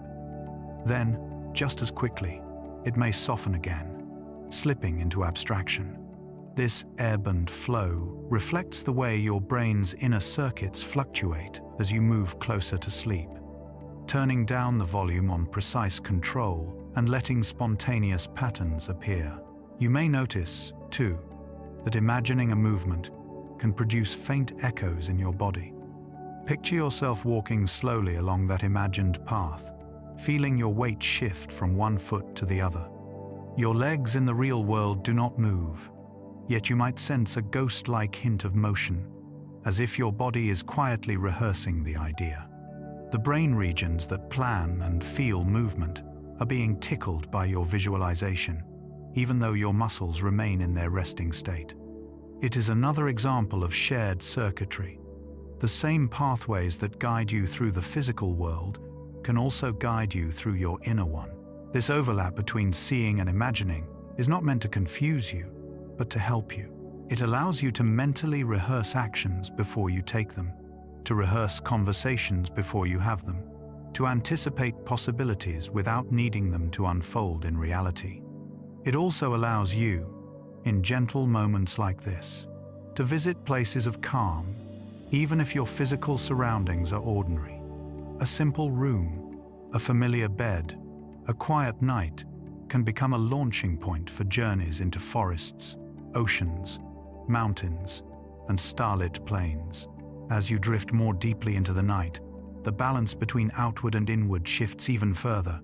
External input grows faint. The room is dark and quiet. The mind takes this opportunity to send its own signals through sensory networks, and dreams begin. The same circuits that once showed you your day now show you scenes assembled from memory and imagination, stitched together in novel ways. You might see people you know in places they have never been, performing actions they never took. The brain is using its perception machinery to explore inner possibilities. In this drowsy state before full dreaming, you do not need to control which images arise. If your mind wants to picture a beach, it will. If it wants to show you a city street or a childhood room, it will. Your role is less like that of a director and more like that of a gentle, half-asleep audience member, watching the sequences pass. You can choose to guide your thoughts towards soothing images when you can, but you can also simply let them unfold, trusting that your brain is doing something it has done every night of your life. It is calming to remember that this shared circuitry also means that imagined threats can feel real. But here, In this safe, resting moment, you can invite the opposite. Just as worrying images can stir the body, peaceful images can soothe it. When you notice your thoughts drifting toward restless scenes, you can gently steer them back to calmer inner landscapes. Not with force, not with frustration, but with the same quiet persistence you might use to turn your gaze from a bright window back to a candle's small flame. So, as you lie here, allow your inner vision to soften and expand.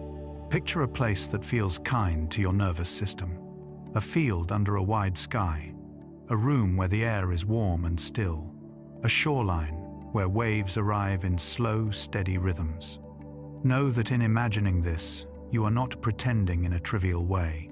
You are using many of the same circuits that let you see the waking world, but now they are working in service of rest. Your brain is showing you something it hopes will help you loosen, soften, and let go. You are allowed, in these moments, to live more in your inner world than the outer one. The pillow beneath your head, the blanket on your body, the faint sounds around you, these are enough to anchor you to safety. Everything else can be made of images and sensations gently generated within. Seeing and imagining share the same pathways, and tonight, those pathways can be lit not by screens or streetlights, but by your own quiet, compassionate mind, guiding you toward the calm dark of sleep. 9. Mental maps. How your mind remembers places. As you rest here, almost motionless, it might be easy to forget how much of your life is spent moving through space. Streets, rooms, hallways, staircases, paths under trees. You have walked and turned and climbed and descended so many times that it often feels automatic. Yet beneath that sense of ease, your brain has been quietly building and updating an inner map of the world, an invisible atlas that helps you find your way without needing to think about every step. Even now, as you lie still, that atlas is there, folded softly inside your mind. If you like, you can test this gentle mapping ability. Without moving your head, picture the layout of the place you are in right now. Imagine standing up in your mind and walking to the door.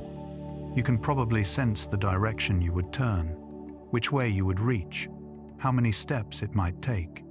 Perhaps you know where a window sits, or a chair, or another room just beyond.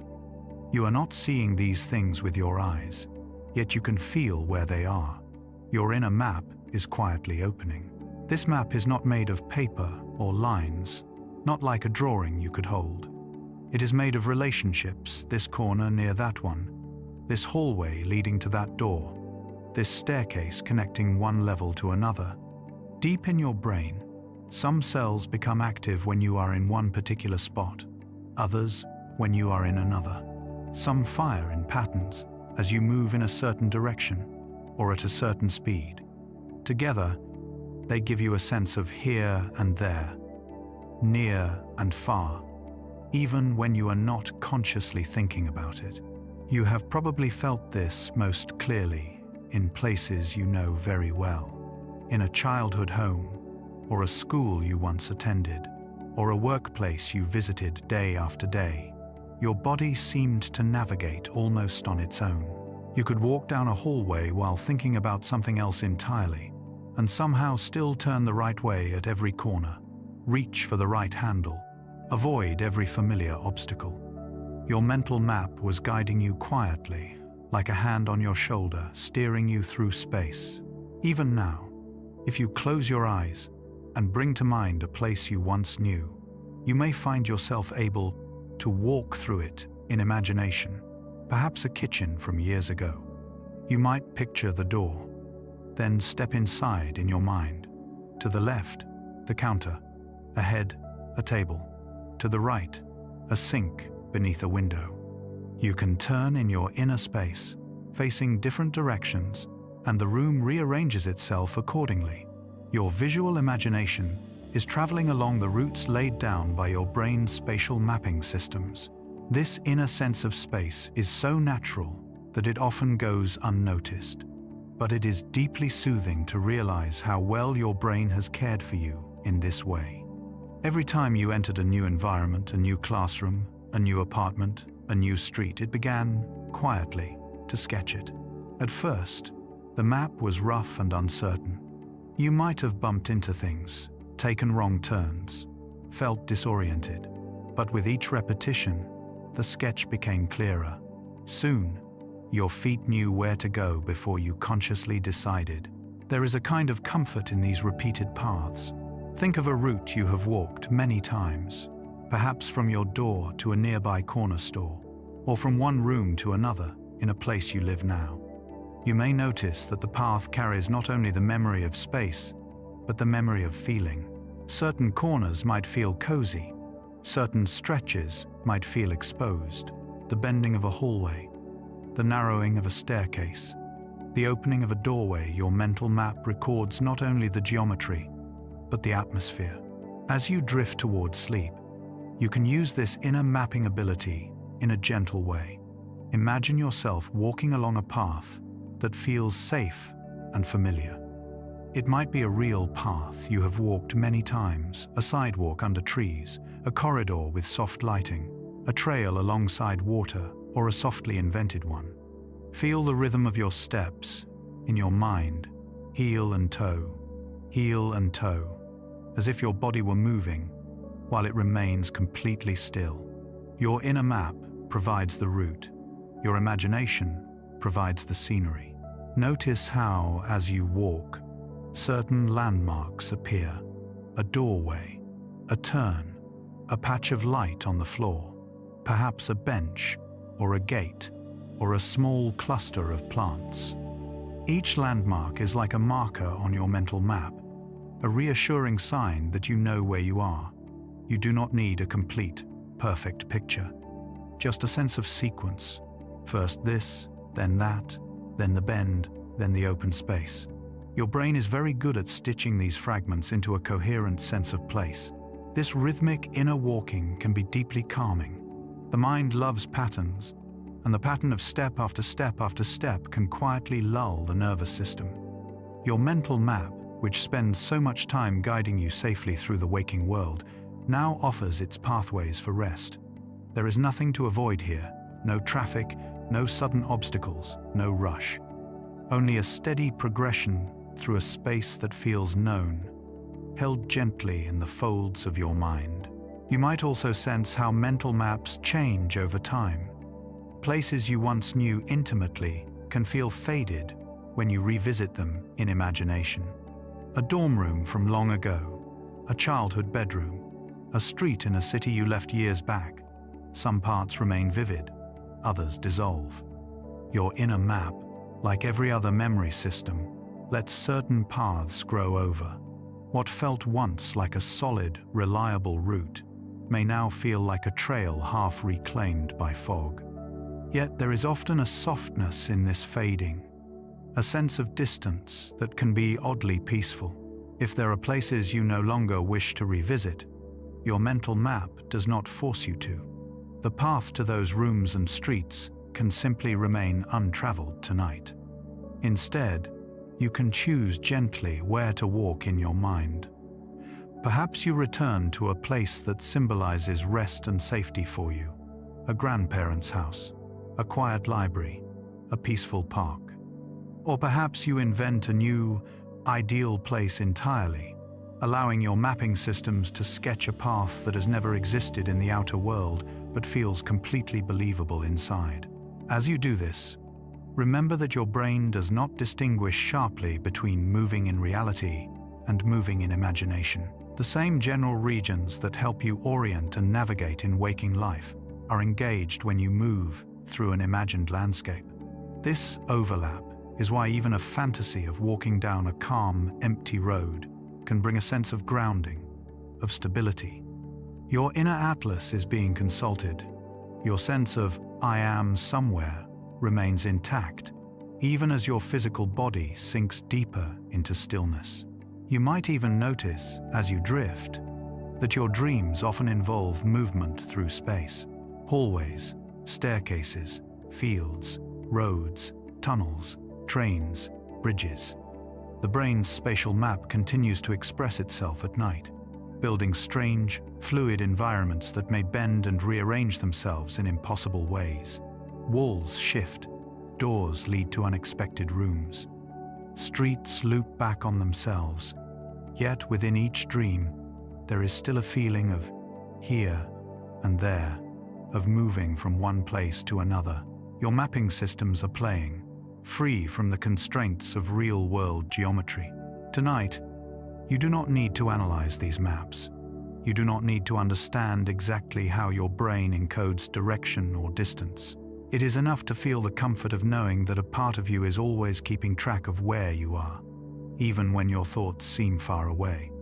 You can trust that if you needed to rise, your inner atlas would be ready to guide you through the darkened room, to the door, to the familiar routes beyond. For now, that guidance can relax into a slower rhythm, no longer needed urgently. So as your breath continues in its quiet pattern, you might allow one last gentle walk through an inner place. Start at a doorway, step through, turn down a hallway or along a path. Pass a landmark that feels kind to you. Perhaps end at a resting spot, a chair by a window, a bench under a tree, a small clearing where you can sit. Then let even this imagined movement, slow and still. Your mental map will remain, folded and safe, while you, the traveler, finally stop walking and let sleep find you, held by the quiet knowledge of all the places you have ever known. 10. Why time feels short in memory, but long in life. As you rest here, with the day slowly loosening its hold on you, you might notice a strange feeling when you look back over your life. Whole years seem to fold into just a few scenes. Whole seasons become a single image, a certain light through a window, a certain walk to school, a particular room you once lived in. Days themselves can feel long while you are living them, full of small tasks and moments. Yet when you look back, they compress into almost nothing, like pages pressed tightly together in a closed book. Time feels long in life, but short in memory. Think for a moment about this very day. Perhaps at certain points, the hours seem to move slowly, waiting in a line, sitting through a meeting, doing something repetitive, checking the clock, surprised to see how little time had passed. At other moments, time might have felt quick and slippery, scrolling on a screen, talking with someone, moving from place to place. Living inside the day, you felt each minute arrive in its own turn. But now, as you lie here and look back, the day may feel like one soft blur, already shrinking into something small. Your brain does not store time the way clocks measure it. A clock ticks forward in equal steps, always the same pace, no matter what is happening. But your mind is more selective. It tends to hold on to moments that feel meaningful, surprising, vivid, or emotional, and it lets the more repetitive stretches drift into the background. Later, when you remember, you do not replay every minute. You jump from one highlighted moment to another, skipping across hours or days in a few heartbeats. The long chain of lived time is reduced to a few glowing beads. You can feel this most clearly when you think about years that were full of routine. A year when you went to the same job, walked the same streets, followed the same patterns most days. While you were inside those days, they might have felt long. You woke, worked, rested, slept, again and again. Some days may even have felt as if they would never end. Yet when you look back now, that year might feel oddly short, like a thin slice in your memory, because many of the days were similar, and your mind did not mark them as strongly distinct. By contrast, years of change and novelty, new places, new people, new challenges, often feel richer and longer in memory. You recall the first day in a new city, the first night in a new home, the strange details of unfamiliar streets or faces. Your brain, noticing all this novelty, stored more of it. Later, when you look back, that year feels larger, more densely packed with memories, as if it occupied more space in your inner world.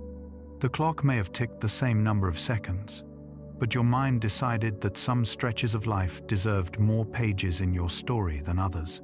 You can think of your memory as a kind of gentle compression system. If every day contained dozens of new, striking experiences, your mind might try to keep many of them. But when days blend into each other, similar tasks repeated over and over, your brain quietly compresses them down. It may keep one or two representative moments and allow the rest to blur. In this way, long stretches of time can be stored as a few summaries, rather than as a detailed record. This makes memory more efficient, but it also makes the past feel shorter than it was. There is something quietly comforting in this, especially as you drift towards sleep. You do not have to carry every second of your life with you. The brain protects you from that overwhelming burden by pruning and condensing. The result is that your past can be held more lightly, like a string of small scenes, some bright, some faint, floating in your awareness. The moments you remember most vividly are not necessarily the ones that lasted the longest in clock time. They are simply the ones your mind found important enough to preserve. As you think about this, you might notice how your sense of time changes even within a single day. When you are deeply engaged in something enjoyable, talking to someone you care about, working on something that interests you, watching a beautiful scene, time can seem to disappear. The hours contract, slipping by without your noticing. But when you later look back at that day, you might remember many details from that period, because your attention was high and your emotions were active. The lived time felt short, yet the remembered time feels rich. On the other hand, when you are bored, uncomfortable, or waiting for something, each minute can feel heavy and slow. You might check the clock again and again, counting down. But later, that long wait may occupy almost no space in your memory, especially if nothing much happened during it.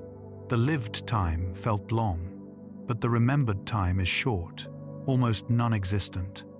Your mind decided it did not need to keep all those minutes, and so they quietly evaporated. As you lie here now, you are somewhere inside this double nature of time. The minutes you are spending listening, breathing, drifting, may feel slow and gentle. You can feel each breath, each pause, stretching out. But when you look back tomorrow or next week, this whole stretch of time may become one soft memory. I was resting, listening to something calming, and I fell asleep. Many minutes will contract into a single mood, a single sense of peacefulness. Time will have become shorter in memory than it was in life. You can imagine your life, if you like, as a long ribbon unspooling behind you. Every day adds another length. When you are living it, you walk along the ribbon step by step, feeling each tiny thread beneath your feet. But whenever you stop and look back, your brain does something gentle and strange.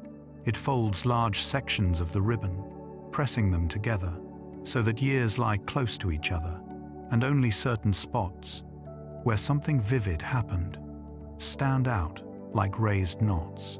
The distance you have walked is greater than it looks. From this folded perspective, there is no need to be alarmed by this folding. It does not mean that your life has truly rushed by, or that you have somehow missed it.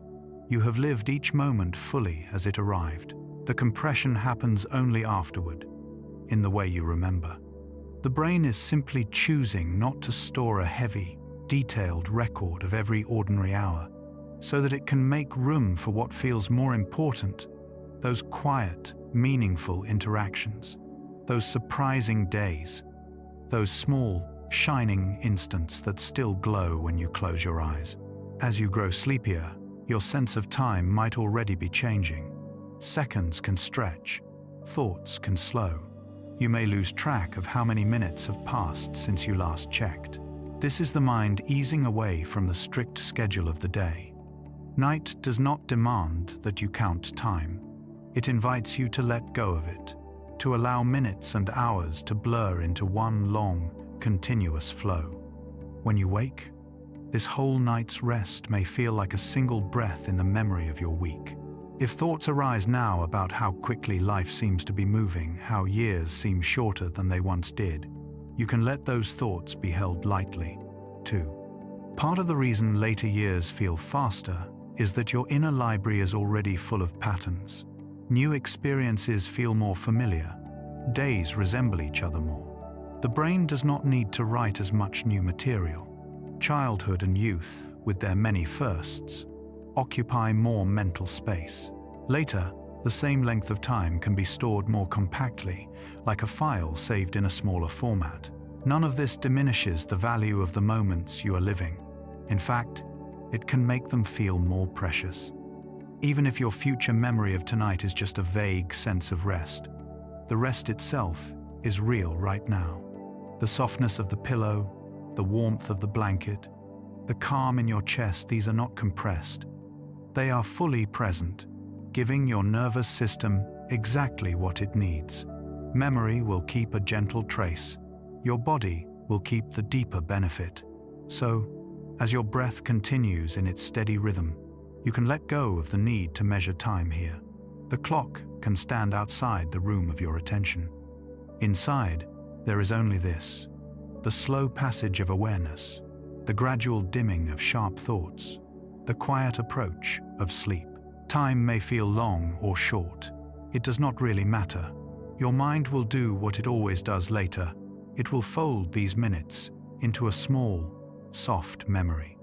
For now, you are simply moving through them, one calm breath at a time, sinking deeper into the dark, peaceful ocean of rest. 11. Emotional memories that soften over time. As you lie here, wrapped in the quiet of this moment, you might notice that not all memories feel the same in your body. Some are light and almost transparent, like thin clouds. Others, especially those tied to strong emotions, can feel dense, as if they carry their own weight. A single remembered expression, a single sentence, a single evening can stir a whole tide of feeling, even years later. And yet, if you look closely across the long landscape of your life, you may notice something gentle at work. Many emotional memories soften over time. Think of a moment that once felt enormous to you, perhaps not the very hardest thing you have ever faced, but something that, at the time, filled your thoughts. Maybe it was a difficult conversation, an argument, a goodbye you did not want, a mistake that left your cheeks burning. When it first happened, the feelings may have surged through you like a storm. Your heart might have raced. Your stomach might have knotted. Your mind might have replayed the scene over and over, as if trying to undo it or find a different ending. Now, if you glance back at that same moment from where you are tonight, does it feel the same? In many cases, you may find that something has changed. The memory might still be there, but the edges are less sharp. The colors are less intense. The emotional wave that once crashed through your whole body might now feel more like a small swell, rising and falling without overwhelming you. Time has not erased what happened, but it has gently dimmed the intensity of your reaction. This softening is part of how the brain and body care for you. When a strong emotional event occurs, many systems light up at once: attention, memory, bodily arousal. The brain marks the moment as important, worth remembering, worth avoiding, or understanding in the future. In the days that follow, you may think about it often. Each recollection can feel almost as raw as the original experience, especially at first. But gradually, as the event is revisited again and again, the emotion begins to settle, like sediment sinking to the bottom of a quiet lake. Sleep plays a gentle role in this process. While you rest, your brain replays fragments of your emotional experiences, storing some aspects and softening others. It seems to hold on to the fact that something significant happened, the lesson it carries, the shift it caused, while slowly lowering the volume on the intense bodily reactions. You keep the story, but the sharpest sting dulls. This does not mean that all pain disappears, but that your nervous system learns to respond less urgently, less dramatically, each time you revisit the memory. You might notice this with memories from childhood or youth that once felt unbearable. A humiliation in front of classmates, a rejection that felt like the end of the world, a moment when you felt deeply misunderstood. At the time, these events may have filled every corner of your awareness. They may have followed you into sleepless nights, into long days. Now, looking back, they may still carry a trace of sadness or embarrassment, but they no longer take over your whole body. You can think about them and feel a kind of distance, as if they belong to a younger version of you, far down the path behind where you stand now. This distance is not a betrayal of who you were then. It is a sign that you have grown. Each time you remembered those events, your current self touched them, changing them slightly. New understanding seeped in, the recognition that other people were struggling too, that you were not alone, that everyone carries painful moments. Your brain rewrote the memory again and again, keeping the core but surrounding it with new context, new meaning, new softness. Even some of your more recent emotional experiences may already be shifting in this way. Perhaps there was something, not so long ago, that tied your thoughts into knots, a decision that felt impossible, a conversation you dreaded, a disappointment that sat heavily in your chest. In the days around it, your mind might have looped endlessly, replaying the words, predicting worst-case scenarios, crafting responses you wish you had given. But as days turned into weeks, and weeks into months, the loops may have slowed. The memory might still appear, but it does so less often and with less force. You can imagine each emotional memory as a small, glowing stone you once held tightly in your hand. At first, the light is harsh, almost painful to look at closely. You clutch it, turn it over, demand to know why it looks the way it does. But time passes. You set the stone down occasionally. You pick up other things. When you return to it later, the glow has changed. It is softer. The edges feel smoother beneath your fingers. You still recognize the stone, but you are no longer cut by it. Not all memories soften on their own, of course. Some remain tender for a long time, especially those tied to great loss, deep hurt, or profound change. Yet even with these, small shifts often occur. The rawness of the early days can gradually give way to something more spacious, a feeling that makes room for both sorrow and warmth, for both what was taken and what remains. You may find, over time, that you can think of someone you lost with both ache and gratitude, that you can remember a hard period, and also see the strength and compassion it drew out of you. Tonight, as you lie here, you do not need to summon your most painful memories. This is a time for rest, not excavation.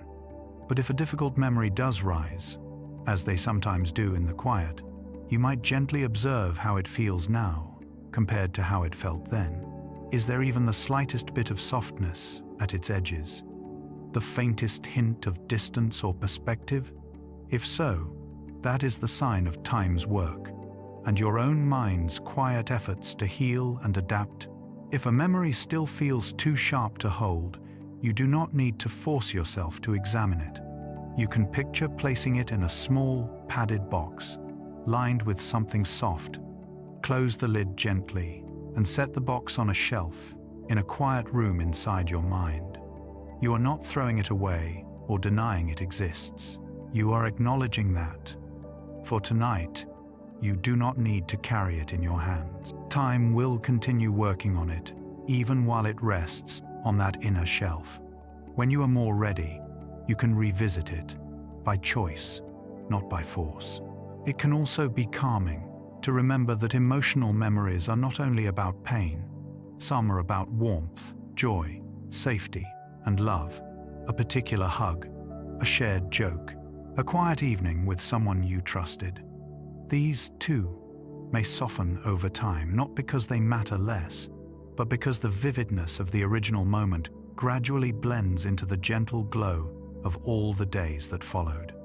The laughter may not sound as loud in your mind as it once did, but the feeling of being cared for, of having been there together, remains. Tonight, you might choose to invite one of these warmer memories into your awareness as you drift. It could be something very simple, sitting with someone on a porch as the day faded, being handed a warm drink by a kind hand, the feeling of a pet resting its head against you. Let it appear as it wishes, perhaps clear, perhaps blurry. Notice how your body responds, not with a rush of adrenaline or a spike of anxiety, but with a slow spreading of ease, a softening in the chest or the shoulders. Emotional memories can heal in both directions. Painful ones losing their intensity, tender ones lingering as gentle sources of comfort. As your breaths continue in their steady rhythm, you might feel grateful quietly, without pressure, that your mind does not freeze your emotional life in place. It allows reactions to evolve. It lets meanings change. It gives you the chance to revisit old experiences as someone who has grown. What once felt like the end of a path may now look like one step in a long, winding journey. What once felt unbearable may now seem survivable, even instructive, even something that helped shape the compassion you feel for others. You do not need to rush this process. The softening of emotional memories is measured not in hours or even days, but often in months and years. It is happening even when you are not aware of it, as you move through new experiences, meet new people, and accumulate new moments of safety and understanding. Each kind word, each moment of rest, each small success adds a little more gentle material around the harder stones in your memory, cushioning them. For now, in this quiet, you can let your memories settle wherever they wish, trusting that time and sleep will continue their slow, healing work. You do not need to fix every feeling tonight. You do not need to rewrite every story. You are allowed to simply lie here, held by the dark, while your emotional life rearranges itself in the background, as it has always done. The sharpest moments will soften. The gentlest ones will stay as a warm undercurrent. And you, breathing steadily, will drift deeper into rest, carried by a mind that is always, quietly, learning how to hurt less and how to hold more softly. 12. The body's quiet memories, skills you never lose. As you rest here, almost completely still, it might be easy to forget just how much your body knows, not in thoughts or sentences, not in dates or names, but in quiet patterns of movement and response. Beneath the surface, your muscles, tendons, and nerves carry their own kind of memory, wordless, faithful, and surprisingly enduring.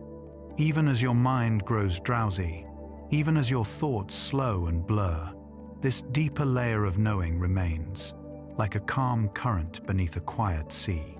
Think for a moment of a simple skill you've practiced many times, tying your shoelaces perhaps, or writing your name, or bringing a cup to your lips without spilling a drop.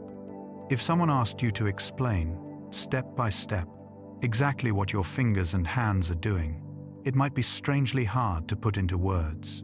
You might stumble, pause, search for the right description. But if they simply handed you the laces, or the pen, or the cup, your hands would move almost on their own. This is the body's memory at work, flowing through you without needing to ask permission from your conscious mind. This kind of memory is sometimes called procedural or muscle memory, though it does not live only in the muscles. It is stored in networks across your brain and nervous system, shaped by repetition over time. Each time you practiced a skill, tiny adjustments occurred, signals traveling more smoothly, movements becoming more efficient, errors gently corrected. At first, learning may have felt awkward and effortful, your attention fully engaged with each step, but slowly, something softened. The skills slid from the bright spotlight of conscious thought into the soft glow of the automatic. You can feel this most clearly in skills you've carried for many years. If you learned to ride a bicycle as a child, you might remember the wobbly uncertainty of those first attempts. The way your hands gripped the handlebars too tightly, your eyes fixed on the ground, your body unsure of how to balance. And then, perhaps suddenly, there was a shift. Your body found a rhythm. Your arms and core and legs cooperated in a way you didn't fully plan. After that, even if you did not ride for a long time, the memory remained. You might feel unsure before getting back on, but once you start, the body remembers. The same is true for countless simple motions. Swiping a screen, turning a key, chopping vegetables, brushing your teeth, buttoning a shirt, typing on a familiar keyboard. You do not think, "Now I will move this finger, now I will tense this muscle." Your body has already written a quiet script for these actions, and it reads from that script almost without involving your verbal mind. In a way, your body has learned to carry many small responsibilities for you, leaving your thoughts free to wander elsewhere. Even now, as you lie still and drowsy, these bodily memories are resting like folded maps. If you needed them, they could open instantly. If you had to stand and walk, your legs would recall the exact sequence of tiny adjustments needed to keep you upright. If you had to reach for a glass in the dark, your hands would know how to shape themselves and how firmly to press. You do not need to rehearse these skills in your head to keep them.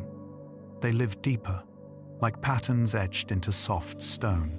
There is something very comforting about this, especially as you move towards sleep. It means that much of what you need to navigate your life is already written into your movements, ready to unfold without strain. You do not have to relearn each day how to walk, how to lie down, how to hug, how to steady yourself if you stumble. These patterns are loyal. They stay with you through years and changes, adapting as your body changes, but rarely abandoning you entirely. Think of handwriting, for instance. You may not always love your own, but it is uniquely yours, shaped by years of small decisions, small repetitions. When you pick up a pen, you don't consciously choose the angle, the pressure, the exact way each letter curls or tilts. Your hand simply does what it has done thousands of times before. If you tried to write with your non-dominant hand, you would feel the difference immediately, the awkwardness, the lack of refinement. In that contrast, you can sense how deeply your usual patterns are ingrained. Even more complex skills, playing an instrument, dancing, typing quickly without looking, driving a familiar route, reveal this quiet memory. At first, they demanded intense concentration. Perhaps you once stared at your fingers on a piano, or watched your feet carefully as you learned a dance step, or recited the positions of the pedals and gears as you learned to drive. Then, slowly, the effort eased. Your body began to take over, your movements becoming smoother, your attention free to shift. You might even have found your mind wandering while your fingers continued to play, or your feet continued to follow the steps, almost as if someone else were moving you. This does not mean that the body works separately from the mind, but that different levels of your nervous system cooperate. The conscious mind is good at focus, at solving new problems, at noticing details. The body's quiet memory is good at repetition, at stability, at carrying out practiced sequences with minimal effort. Together, they allow you to learn, then relax, then rely on what you have learned without needing to hold it all in awareness. As you drift towards sleep, you may also notice how bodily memories can surface in dreams. You might dream of running, climbing, swimming, dancing, even if your real body lies perfectly still. In those dreams, your movements often feel natural and fluid, guided by the same patterns you use when you are awake. The brain regions that support those skills can light up in these imagined movements, rehearsing quietly while your muscles rest. It is as though your body's memory is stretching and yawning inside the dream, reminding itself of what it knows. Sometimes, you might feel a small echo of these remembered motions in the moments before sleep. A sudden jerk of a leg, as though you had stepped off a curb. A twitch in a hand, as though you had reached for something. These brief motions are often harmless little reflections of deeper systems, winding down motor circuits, letting go of daytime activity, bits of movement slipping through as they quiet. The same circuits that guide your walking and reaching during the day are gently settling for the night. It can be soothing to recognize that your body has practiced the act of resting as well. You have lain down to sleep so many times in your life that even this is a kind of skill. The way your shoulders release, the way your jaw unclenches, the way your breath slows, the way your eyes grow still behind their lids, all of this has happened night after night. Your nervous system has learned, slowly and patiently, how to shift from action to rest. Tonight is another repetition of that quiet lesson, another chance for your body to say, "I remember how to do this." Imbo. If you like, you can offer your body a small gesture of gratitude as you lie here. Not in words spoken aloud, but in a subtle way. A slightly deeper breath, a softening in your hands, a sense of appreciation for all the things your body continues to do for you, without asking for detailed instructions. For the walking, the holding, the turning, the balancing, the carrying. For the thousands of small movements you make each day, without needing to relearn them from the beginning. You might also take comfort in knowing that learning new bodily skills remains possible for a long time. Even in later years, you can teach your body new patterns, gentle stretches, new ways of breathing, slow, calming movements. At first, they may require attention, but with repetition, they, too, can become part of your quiet store of habits, available whenever you need them. In this way, your body's memory is not just a record of the past, but a living capacity, always ready to grow a little more. For now, though, there is nothing new to learn. There is only rest. Your body knows how to lie here. It knows how to keep your heart beating, your lungs filling and emptying, your temperature gently regulated. It knows how to shift slightly if you need to be more comfortable, how to roll, how to curl, how to uncurl. You do not have to supervise any of this. You can let your body's quiet memories hold you, like many layered blankets, while your thinking mind drifts. As your breathing settles into its own slow rhythm, you might picture all these learned patterns, walking, holding, balancing, resting stacked softly inside you like folded cloth. Each one was woven through repetition, through days and nights, through practice and pause. Each one will still be there in the morning. You do not need to bring them with you into sleep. They will wait, patient and faithful, ready to unfold again when you wake, while you, carried by their steady presence, sink a little deeper into the calm, wordless dark. 13. Imagination as time travel to the future. As you lie here, breathing slowly, perhaps noticing the calm weight of your body sinking into the bed, you may feel as though you are drifting backward into memories, into softness, into the gentle dimming of the day. Yet there is another quiet direction your mind often drifts in these moments, one that is just as natural and just as mysterious. Even as sleep approaches, your imagination continues its quiet work, shaping small visions of what has not yet happened. In this way, your mind becomes a kind of time traveler, glancing softly into the future, not with certainty, but with a blend of memory, intuition, and quiet hope. You may have felt this many times before without realizing it. As you rest, your thoughts might begin sketching something that hasn't yet occurred. A conversation you might have tomorrow, a place you might visit next week, a dream of something years ahead. Sometimes these imagined futures are small and practical, like picturing yourself making breakfast or walking to a familiar destination. Other times, they stretch much farther, showing you scenes of who you might become, or places you long to see, or moments you quietly hope will come to pass. The brain systems responsible for imagining the future are closely entwined with those that retrieve the past. It may seem strange, but when you picture something that hasn't happened yet, your mind draws on the same networks it uses to recall memories.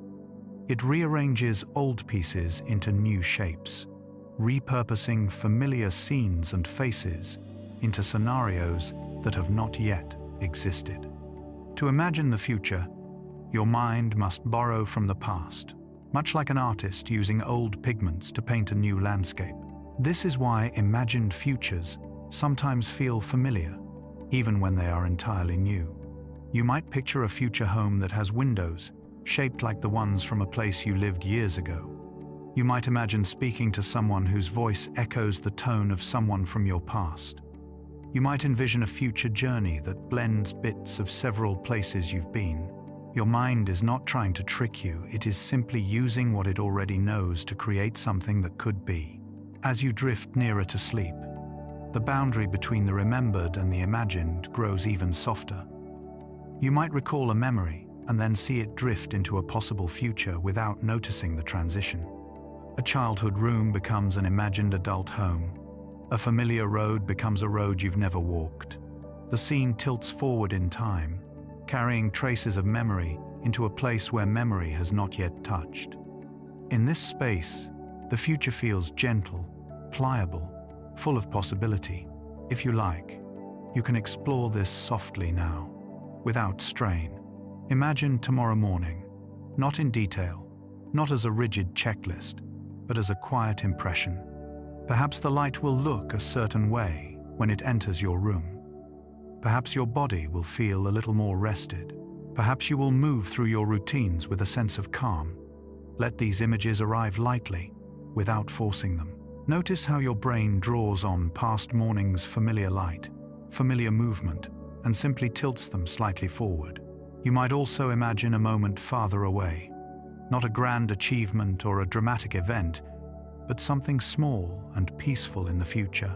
Maybe you picture yourself opening a window in a place you haven't lived yet, feeling a breeze you haven't felt before. Maybe you imagine sitting beside someone years from now, sharing a quiet moment shaped by a life you have not lived yet.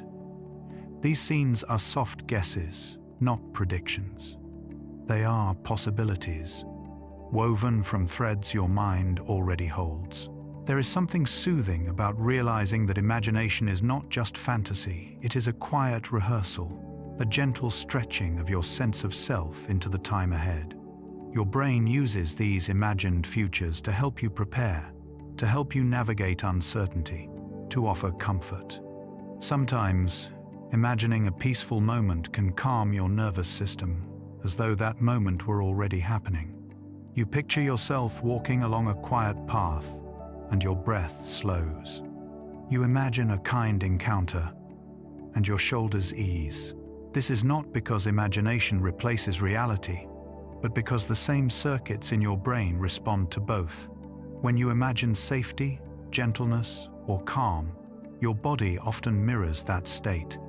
The future, in this sense, becomes a place your mind can visit for a moment of rest, even though your body remains here, warm and still. Sometimes, however, imagination may drift toward anxious futures, things that might go wrong, conversations that might be difficult, outcomes you fear. This is natural. The brain, trying to protect you, occasionally wanders toward cautionary scenarios. But here, in this quiet moment before sleep, you are allowed to gently steer your imagination toward softer futures. Not perfect ones, not unrealistic ones. Simply gentler ones, versions of the future, where you are a little calmer, a little more supported, a little more at ease. You might imagine yourself handling something with more patience than you expected. You might picture a day unfolding more smoothly than you feared. You might see yourself receiving a kindness from someone, perhaps a smile, a reassuring word that you didn't realize you needed. The goal is not to force optimism, but to let your mind know that it is allowed to imagine gentler paths, too. In this drowsy state, Imagining the future can feel almost like watching a soft projection on the backs of your eyelids. Scenes appear, linger briefly, then fade. Sometimes they dissolve into abstractions, colors, sensations, moods. You do not need to hold on to any particular image. You do not need to craft a perfect future. All you need to do is allow your mind the freedom to drift forward as gently as it drifts back. There is a quiet comfort in this time-traveling ability. No matter what is happening in your waking life, the part of your mind that imagines the future is always gently sketching possibilities. It is always quietly saying, there is more ahead. There are moments you have not lived yet. There are places you have not stood, feelings you have not felt, mornings you have not woken into. This is not pressure, it is reassurance. A reminder that your story stretches forward, even if you cannot see very far tonight. If you want, you can picture your life as a long path, extending into a softly illuminated distance. The portion behind you is filled with memories, some clear, some faded, some warm, some heavy. The portion ahead is bathed in a gentle haze, not empty but open, waiting for you to walk toward it at your own pace. Imagination lets you step into that haze for a moment, sensing shapes that have not yet solidified. And then, just as easily, you can step back, returning to the comfort of the present. As your breath continues its slow rhythm, you may feel how this ability to imagine the future is neither demanding nor urgent right now. It is simply there, a quiet companion. You can look forward a little, picture something soft, and then let the picture fade like mist in moonlight. The future will still be there when you wake, shaped not by the precision of your imagination, but by the choices and small kindnesses of the days to come. For tonight, it is enough to know that you carry within you the ability to travel softly through time, not only backward into memory, but forward into possibility. Your mind can rest even as it imagines. It can drift even as it prepares. It can hold visions of tomorrow while your body sinks slowly into the dark, peaceful rhythm of sleep. The future does not need to be solved tonight. It only needs to be held gently, like a small lantern you place on the ground beside you, glowing quietly as you close your eyes and drift deeper into rest. 14. Dreams as nighttime storytellers. As you rest here, breathing slowly in the dim quiet, you are approaching a realm where your mind will soon begin weaving stories without your direction. Dreams, those strange nighttime narratives, are one of the gentlest demonstrations of how creative and fluid the resting brain can be. They are not random, though they may feel that way. They are not meaningless, though they rarely follow logic. They are a form of storytelling, soft, spontaneous, and deeply human, crafted each night by systems in your brain that have been practicing for your entire life. You may already recognize the uncanny quality of dreams, how they blend familiar pieces of your life with impossible elements, how they shift between scenes without warning, how they change characters, locations, and moods with a fluidity that waking thought rarely achieves. Yet even though dreams seem chaotic, they emerge from recognizable processes. Your brain is reactivating fragments of memories, emotions, sensations, and ideas, recombining them into new shapes, much like an artist taking old sketches and creating something entirely new. As you fall asleep, the transition into dreaming is gentle. You pass through lighter stages of sleep, where the mind begins loosening its grip on the day. Thoughts stretch, blur, and melt into imagery. Then, gradually, or sometimes abruptly, you slip into deeper dreaming states, especially the one known for its vividness, rapid eye movement sleep. In this phase, the visual regions of your brain stir awake again, even though your eyes remain closed, and scenes begin to unfold on the inner screen of your imagination. It is during these times that your brain becomes a kind of nighttime storyteller, It draws on memories not as whole, intact recordings, but as scattered pieces, textures, colors, faces, voices, places, feelings. You might dream of being in your childhood home, but the rooms are rearranged. You might see someone you haven't thought of in years, but they speak in the voice of someone else. You might run through a city you have never visited, yet somehow know exactly where to turn. Your mind is blending fragments with astonishing creativity, producing a narrative that makes sense only for the brief moments you inhabit it. Sometimes, dreams reflect parts of the day, something someone said, a moment of worry, a sensory detail that lingered at the edge of your awareness. Other times, they pull from much older memories, or from desires and fears you rarely articulate. But even when dreams feel intense or confusing, they are part of the brain's way of processing, reorganizing, and releasing. The nighttime storyteller takes the raw materials of your inner world and arranges them into scenes that can feel bizarre, yet strangely expressive of your inner life. There is comfort in realizing that dreams are not meant to be coherent essays or clear messages. They are more like poems, evocative, symbolic, often illogical, but shaped by emotional undercurrents. They allow your mind to explore possibilities, to rehearse scenarios, to confront anxieties in symbolic form, or simply to wander freely through landscapes made of memory and imagination. Some dreams soothe, some confuse, some evaporate before you can grasp them. All of them reflect the deep creativity of the mind at rest. If you think back, you might remember a dream that stayed with you not because it made sense, but because it carried a feeling that lingered into the morning. Perhaps it was a sense of freedom, as though you were flying or running through open fields. Perhaps it was a sense of reunion, meeting someone you miss.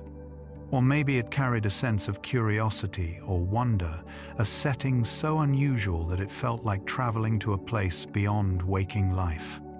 Dreams have a way of touching emotional parts of us that daytime logic cannot always reach. Sometimes dreams reflect the past directly, but often they tell stories using metaphor. A dream about being late may not be about time at all, but about pressure. A dream about being lost may represent uncertainty. A dream about arriving somewhere beautiful may represent hope. Tonight, however, you do not need to interpret anything. You do not need to decode symbolism or puzzle over meaning. Dreams can be allowed simply to be stories, soft, passing, ephemeral, like clouds drifting through a night sky. The physical world changes as you enter deep dreaming states. Your muscles relax in a special way to keep you from acting out your dreams. This natural stillness protects you while your mind roams freely. Your eyes may move beneath your eyelids, following dream scenes. Your heart rate may shift slightly, reflecting the emotional tone of the story your mind is creating. Yet through all of this activity, your body remains safe, anchored to the bed, supported, resting deeply. If you like, you can gently invite your dreams to be kind tonight, not by demanding specific images, but by offering yourself a quiet suggestion. Let the nighttime storyteller weave softly. You might imagine the beginning of a dream as a simple scene, a quiet path, a peaceful room, a gentle coastline under stars. You do not need to control what happens next. The dream will take its own direction. But starting with a calming image may help guide your mind into a gentler atmosphere. It is also common, as you grow sleepier, to feel as though you are entering a story before the dream fully forms. You may find yourself imagining something without trying a conversation, a room, a place, and then, in the next moment, you slip into dreaming without noticing the exact moment when imagination became dream. This transition can feel seamless, like stepping from one room into another with no door between them. The nighttime storyteller begins quietly, blending waking thought with dream imagery, and then continues while you sleep more deeply. Sometimes dreams resurface faintly when you wake, lingering like echoes of a distant song. You might remember a single moment, a color, a gesture, a sentence, or the dream may dissolve the moment you try to grasp it. Other times, you may remember a long narrative, only to watch it fade as you sit up. The more you try to hold on to dreams, often the more quickly they slip away. This is part of their nature. They are meant to move through you like water, leaving traces but not staying in full form. As you lie here now, feeling the slow approach of sleep, it may help to think of dreams not as puzzles or messages, but as gentle companions. They are the stories your mind tells itself when the world outside falls quiet. They are the place where imagination becomes almost as vivid as sight, where emotions take on shapes and colors, where time stretches and twists without consequence. If you ever feel uncertain about dreams that are strange or unsettling, you can remind yourself that the nighttime storyteller is simply experimenting, trying combinations, processing fragments. It does not mean the dream is predicting anything or revealing something hidden and alarming. It is more like a painter testing colors on a palette or a musician improvising in the dark. When morning comes, the emotional intensity fades. The story dissolves. You step back into the world refreshed. Tonight, as the darkness folds around you and your thoughts begin to drift, the nighttime storyteller is preparing to take over.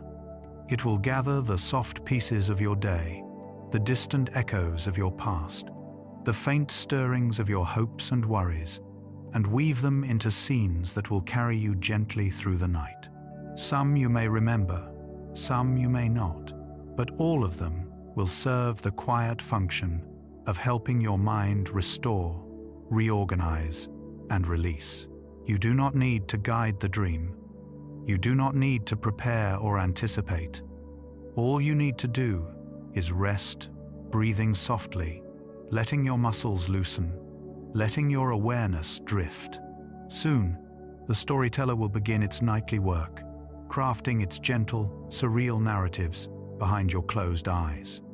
And you, held safely in the warmth of your bed, will drift deeper into sleep, carried by stories that rise and fall like waves, shaping the quiet ocean of your night.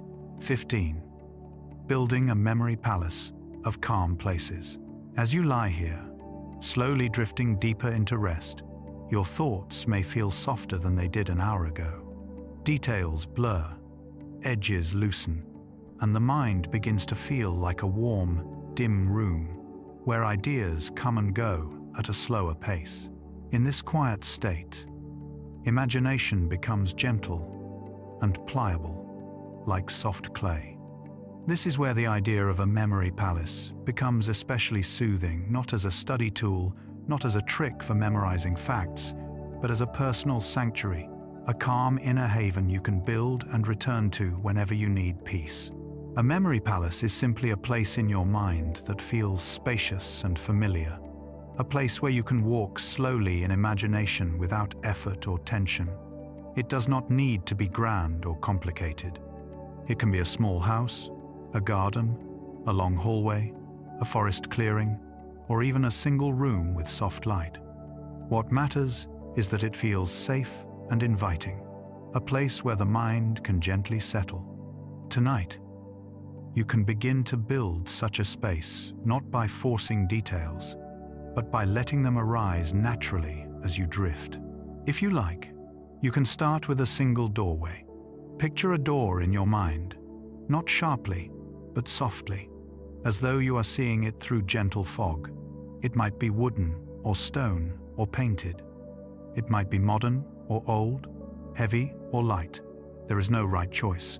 Let the door be whatever arrives first. This is the entrance to your memory palace. If the image flickers or changes, that is normal. Imagination is fluid at this hour. You can simply accept the shape that appears. Now imagine walking toward this door slowly. Feel the ground beneath your feet, not with precision, but with a sense of steadiness. Perhaps it feels like warm wood, or smooth tile, or soft earth beneath you.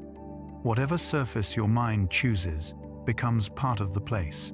Each step you take reinforces the feeling that you are entering a space that belongs only to you, built from your memories, your preferences, your quiet desires for safety and calm. When you reach the door, imagine placing your hand on it and gently pushing it open.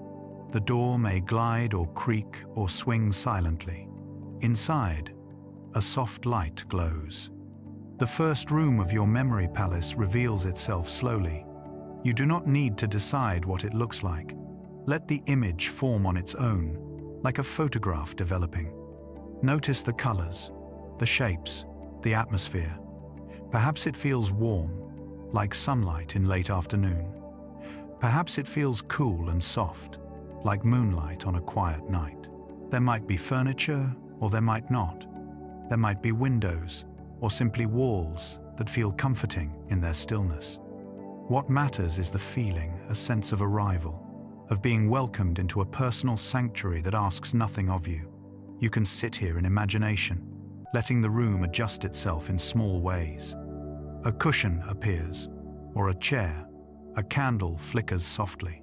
Or maybe there is nothing but open space and gentle light. Your mind knows what you need. It will fill the room in its own time.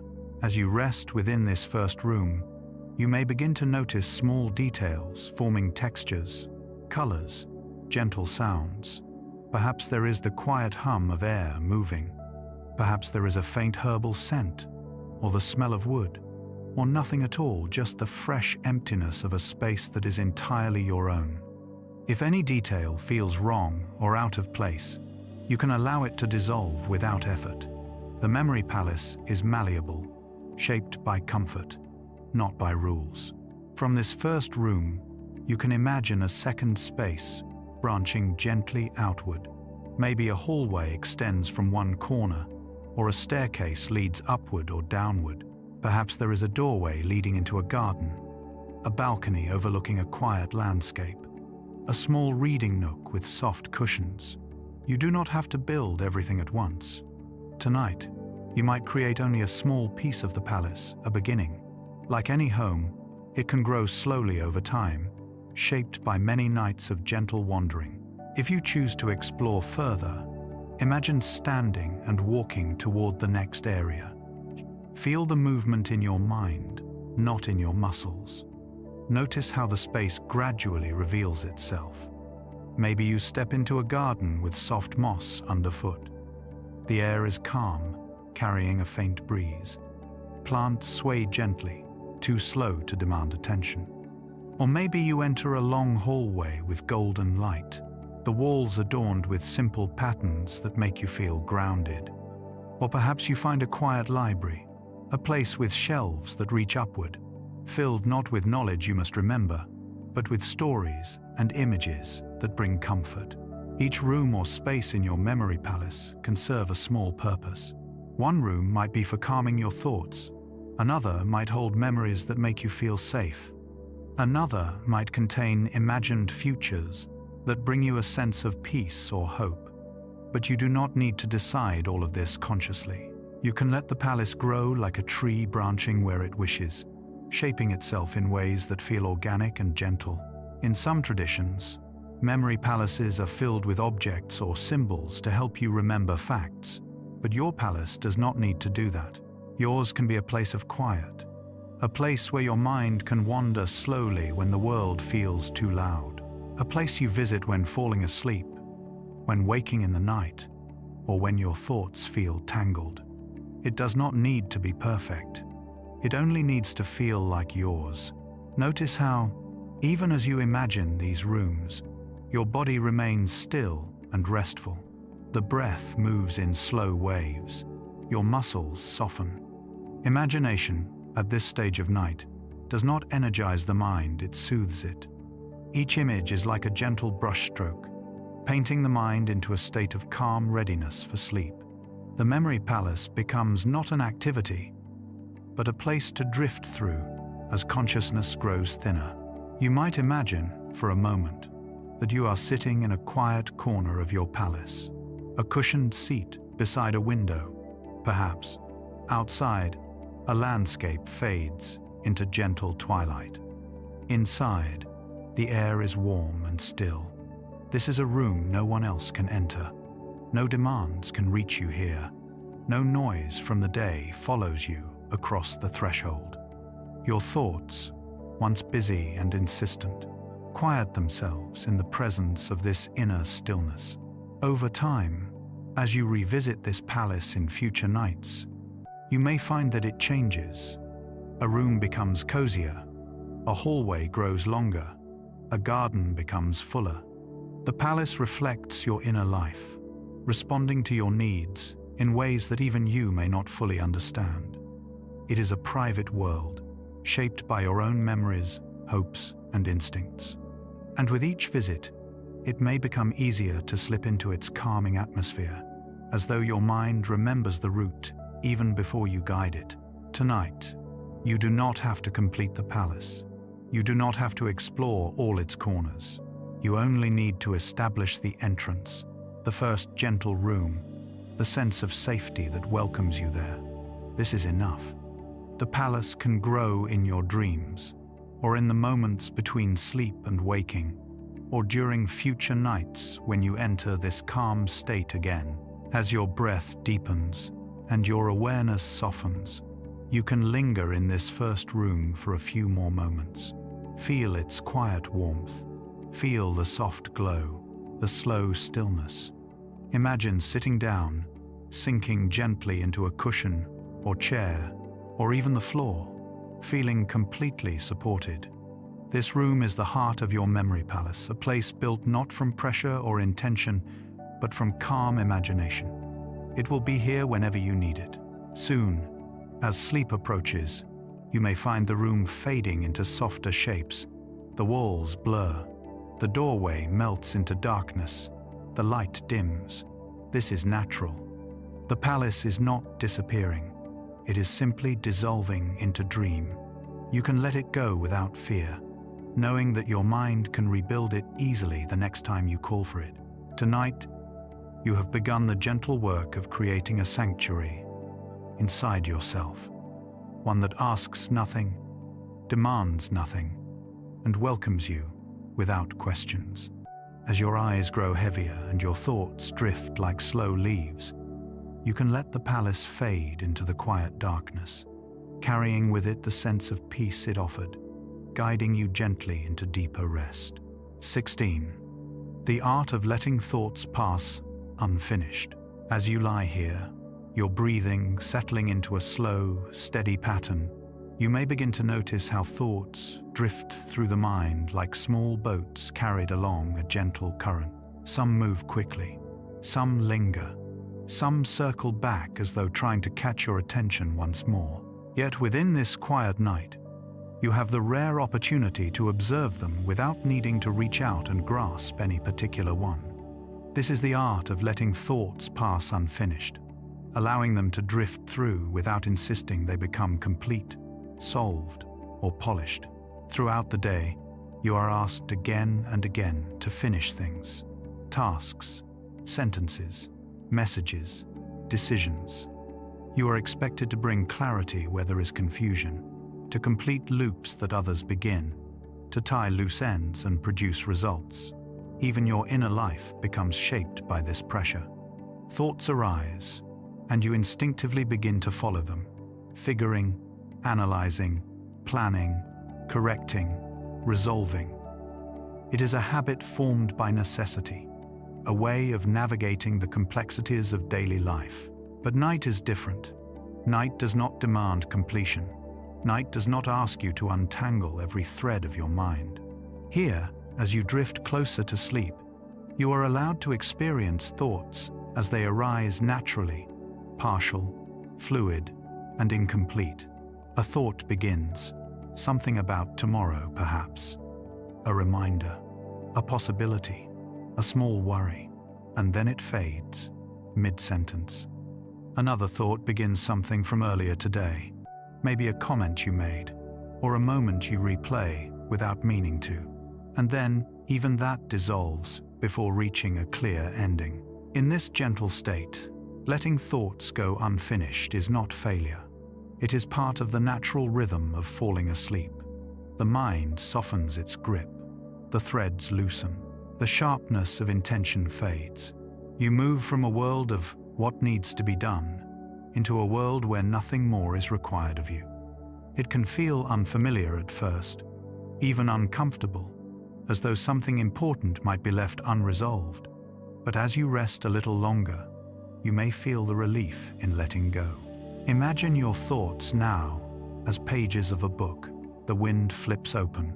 One page begins to lift, showing a sentence or two, and then the wind turns it before you finish reading. Another page opens briefly, showing a fragment of a conversation, then closes again. You do not need to hold the pages steady.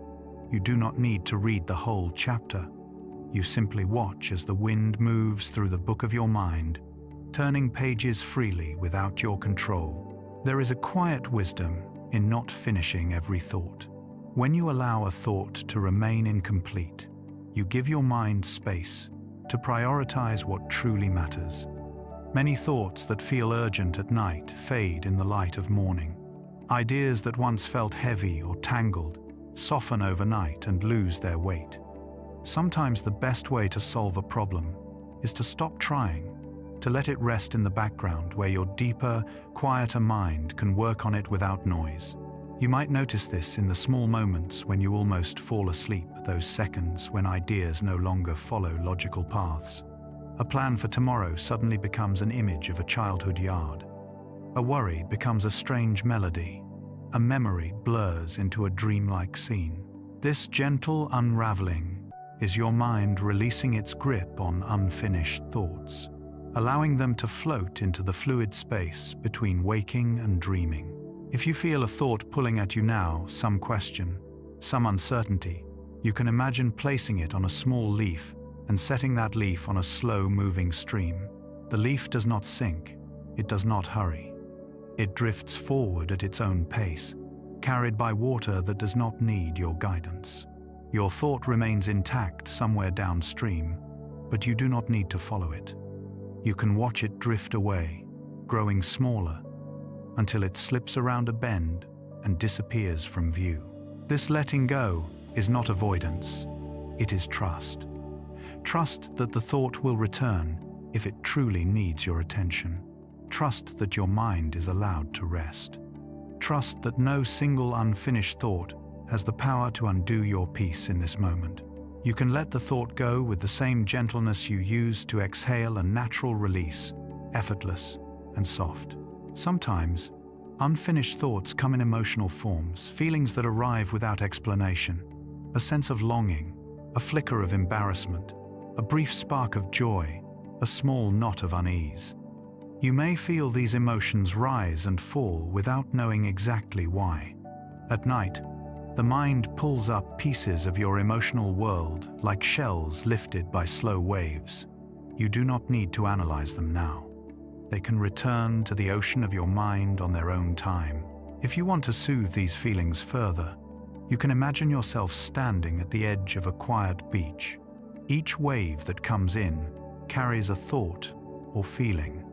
It reaches your feet, washes lightly over your skin, and then retreats. The next wave brings something else. None of them stay. They arrive, they touch you, and then they return to the vast water behind them. Nothing demands your attention. Nothing clings. Everything flows. In this gentle motion of the mind, you may find that your breath naturally slows. With each exhale, your thoughts become softer, lighter, less urgent. Perhaps you notice that your mind begins to drift more easily into brief fragments of images, places you've been, places you've imagined, faces without context, colors without shape. These are signs that you are entering the borderland between thought and dream, a place where unfinished ideas transform into soft, floating impressions. You do not need to complete anything here.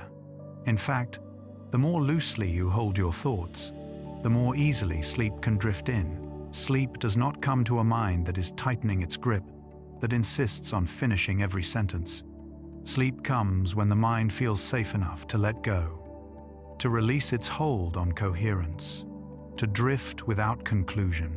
This is the art of surrender, allowing your inner world to unfold at a pace that is not guided by tasks or responsibilities. You are not abandoning your life by resting. You are preparing yourself to re-enter it more gently tomorrow. The unfinished thoughts will settle themselves. The important ones will return in clearer form. The unimportant ones will dissolve without leaving a trace. Tonight, you have permission to let your thoughts fragment, to let them fade mid-sentence, to let them drift into soft darkness. Let the mind wander without trying to guide it. Let it slip from idea to image, from image to dream. Let silence fill the spaces where conclusions would normally go. As you breathe, you may notice that the distance between your thoughts is growing wider. The pauses stretch. The inner dialogue grows softer, quieter, more spacious. Soon, the thoughts themselves may feel like whispers you cannot quite follow. They fade as soon as they arise. They drift like feathers, then disappear. And in that space, those widening gaps between thoughts, sleep finds you. Not because you finished anything, but because you allowed everything to remain unfinished. Because you trusted the night to hold what you could release. Let the thoughts go. Let them drift. Let them fade into the soft, welcoming quiet that waits for you now. 17. Shared memories and collective imagination.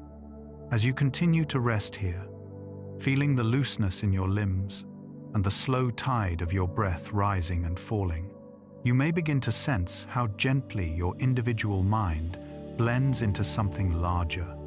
Even though you experience your thoughts alone, even though your dreams unfold privately behind your closed eyes, there is a quiet truth that surrounds you. Your inner world is not isolated. It is shaped, softened, and enriched by the memories of others, those who came before you, those who live alongside you, and even those you have never met. This is the realm of shared memories and collective imagination, the vast and gentle space where human minds overlap. Think for a moment of the stories you learned long before you understood the world. Fairy tales told by parents or grandparents, myths whispered in classrooms, songs sung to you without needing to know who wrote them. These stories did not originate inside your mind, yet they live there now, part of your inner landscape. They join your personal experiences with threads that stretch far beyond your individual life. In this way, your memory becomes woven with the memories of countless others who have carried the same stories for generations. Even the language you use to think every word, every phrase was shaped by countless people before you. Your thoughts, though they feel personal, flow through channels carved by centuries of shared history. When you recall a beloved word or a phrase that comforts you, you are touching the residue of voices long gone. There is something soothing about this, something that reminds you that you are part of a long, gentle chain of minds, stretching far back into the past. You can feel this inheritance in cultural memories, the kind that do not belong to any single individual. The way certain melodies feel familiar, even if you have never heard them before. The way certain stories, even rewritten again and again, still feel old, as if they carry echoes of something ancient. The way a ritual, a tradition, or a seasonal celebration feels like slipping into a collective memory shared by thousands or millions of others. These shared memories form a soft backdrop to your life, guiding your imagination without you even noticing. Even the sky above you carries shared meaning. Constellations that you recognize, Orion, the Big Dipper, the Pleiades, were named and imagined long before your time. People looked at the same stars and formed stories to explain their patterns. When you look up now, you are not just seeing distant lights. You are seeing the same shapes that countless eyes have traced across thousands of nights. Your imagination participates in a chain of imagining that is older than recorded history. You can feel this collective imagination in more personal ways too. A recipe passed down through generations, repeated so many times that the exact origin is forgotten. A lullaby hummed to you when you were small, which was likely hummed to someone else decades before. A familiar smell, bread baking, a certain soap, a particular spice that instantly brings warmth to your mind, not just because of your own memories, but because such scents have comforted people across time. Even the act of dreaming connects you to others. The landscapes you wander through in dreams, town squares, forests, oceans, endless hallways, are not yours alone. They reflect symbols and structures that appear in the dreams of people all over the world. While your dream stories are unique, the ingredients are shared. The archetypal rooms, the archetypal paths, the archetypal emotions. In this way, dreams form a hidden network of collective imagination, where each sleeper contributes their own interpretations while drawing from a common well. As you lie here now, drifting slowly towards sleep, it can be comforting to sense that you are not dreaming alone. Anywhere in the world, at this very moment, others are closing their eyes, letting their thoughts soften, feeling their awareness blur. Others are slipping into images and memories, guided by the same gentle processes of the mind. The collective imagination of humanity hums quietly beneath the night, a soft choir made of millions of dreaming minds. You might imagine yourself floating in a quiet expanse, like a sea at night. Your own memories and thoughts drift around you like small ripples. But farther out, countless other ripples stretch across the water, those of other minds, other stories, other lives. You are not merging with them. You remain yourself. But you can feel the shared rhythm, the gentle rise and fall of minds resting across the world. There is no loneliness here, only connection woven through silence. This shared realm also exists in the memories you carry of people who are no longer physically present in your life. A phrase someone once repeated often may echo in your mind years later, not because you are trying to remember them, but because their voice became part of your inner tissue. A gesture you learned from someone how to stir a pot, fold a blanket, tie a knot, remains in your muscle memory long after the original demonstration. These are shared memories too, quietly alive in your daily life. You might notice how certain lessons or stories from your past appear in moments when you need them most. Something someone once told you, perhaps a parent, a friend, a teacher, returns suddenly as guidance. It surfaces not because you summoned it, but because your mind holds it as part of the shared inner world that helped shape you. These borrowed pieces of wisdom make your memory larger than what you alone have lived. There is also a gentle beauty in the way you contribute to this shared imagination. Your words, your gestures, your kindnesses, all of these become part of someone else's memory.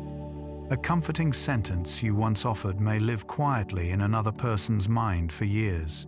A story you told may be retold, reshaped slightly, and passed on again. A small moment of warmth you provided may become part of the emotional thread someone else draws upon in their quiet hours. Without knowing it, you become part of the collective tapestry. As you drift deeper into calm, you may find that this sense of connection brings lightness. You are not alone in trying to understand life. You are not alone in remembering, imagining, or dreaming. Your mind is one among many, unique in its details, but gently connected through shared stories, shared symbols, shared emotions. There is comfort in knowing that the feelings you carry are feelings countless others have carried too. You might imagine now that the memories and imaginings you hold are like lanterns glowing softly within you. Each person around the world carries their own lanterns, some bright, some dim, some flickering. When seen from afar, they form a scattered constellation of human experience. You are one point in that constellation, glowing quietly among others. The light you carry comes from your own life, but also from those who have touched you, and the light you shine contributes to the gentle illumination others carry forward. As your breathing becomes slower and your thoughts drift like feather-light currents, you can let this sense of connection soothe you. You do not have to hold the world alone. You do not have to solve everything by yourself. Your memories, your imagination, your dreams, all of these are part of a larger, softer fabric woven by many hands and many minds across time.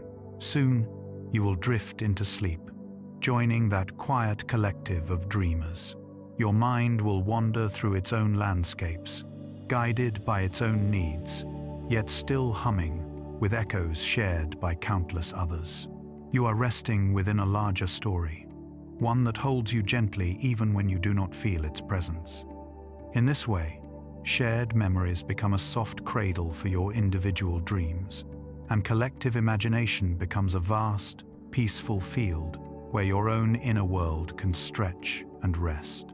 Let yourself drift into that field now. Let the stories of the world fade into soft murmurs. Let the collective quiet guide you toward your own dreams, knowing that you are part of something ancient and calming, something that holds you tenderly as you sink deeper into the night. 18. What often stays? The warmth of certain moments. As you rest here, sinking deeper into the calm of the night, you may notice that not all memories carry the same weight within you. Some drift away quickly, dissolving like mist in morning light. Others fade slowly over years, softening until only their outlines remain. But then there are certain moments, small, gentle, often ordinary, that stay with you in a way you cannot fully explain. These moments glow quietly at the edges of your mind, even long after the details of the days around them have vanished. They remain not because of drama or importance, but because of warmth. You might remember something simple: the way sunlight filtered through a window one afternoon, turning dust into floating gold, or the sound of someone laughing softly beside you, or the feeling of being wrapped in a blanket as a child, safe and half asleep. These moments are not marked on calendars. They are not photographed or bookmarked or written down. Yet they remain, tucked somewhere deep in the mind, ready to rise when the world becomes quiet, as it is now. Why these moments stay is something your conscious mind may never fully understand. They are not always tied to life-changing events. Sometimes they emerge from the most ordinary days, days you have forgotten, except for one small, luminous fragment, a warm cup held between your hands, a brief kindness from a stranger, a soft breeze that carried a comforting scent. These fragments settle in your memory like smooth stones, polished by time until they feel timeless. You may find that as you drift toward sleep, these warm memories come forward more easily, not in sharp detail, but in mood, in tone, in soft echoes. The mind, freed from the demands of the day, becomes more willing to open the drawer where these gentle treasures are kept. A room you once loved, a person who made you feel understood, a quiet walk during a season long gone. The specifics may blur, but the warmth remains. Often, what stays with you is not the exact sequence of events, but the feeling. You may not remember the conversation word for word, but you remember how safe you felt afterward. You may not recall the day's schedule, but you remember the moment someone held your hand, or placed a blanket over your shoulders, or smiled at you in a way that made you feel seen. These moments become emotional anchors, small pockets of peace that linger within you even during difficult times. It can be comforting to think of these warm memories as tiny lights glowing deep in your mind. Some are bright and clear, others are soft and diffused, like lanterns behind frosted glass. They illuminate not the past itself, but the way the past shaped you. They remind you of your capacity to experience gentleness, to receive kindness, to notice beauty even when life felt complicated or uncertain. You may also notice that certain sensory details cling more strongly than the facts around them. A particular smell might transport you instantly. The scent of a certain shampoo, or pine trees, or baked bread can open a door in your memory so quickly it feels like stepping through time.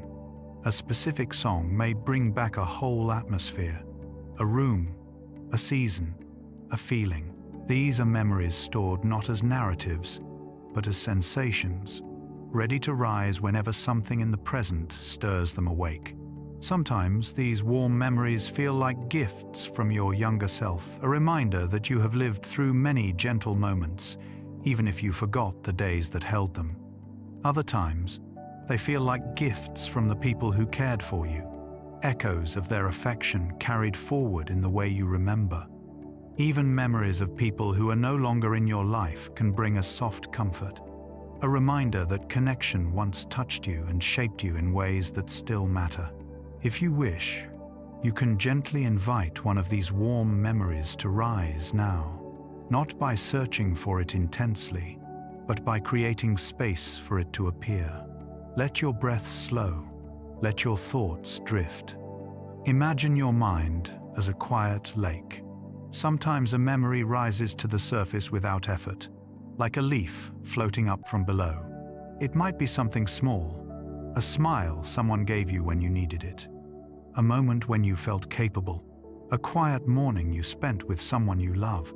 Let it appear softly, in whatever form it chooses. Notice how the memory feels in your body. Perhaps there is a warmth in your chest, a loosening in your shoulders, a softening behind your eyes. Maybe your breathing slows even more. You do not need to analyze the memory or interpret its meaning.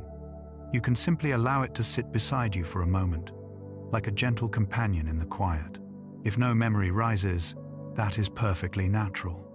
Warm memories often surface on their own, not when we call for them. In that case, you can simply imagine the idea of warmth, a moment that would feel comforting if it were remembered. The mind responds not only to what has been, but to what feels true. Imagining a gentle moment can soothe you just as effectively as recalling one. There is also a kind of warmth that lives not in specific memories, but in the continuity of your life.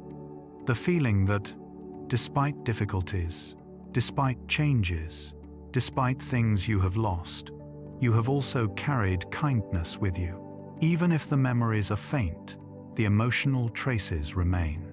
You have known comfort before, and you will know it again. This understanding, even when felt only as a quiet instinct, can be deeply calming as you prepare to fall asleep. Sometimes, warm memories appear most clearly when you are halfway between waking and dreaming. You might see a familiar room from your past, lit in a strange but soothing way. You might hear a voice you haven't heard in years.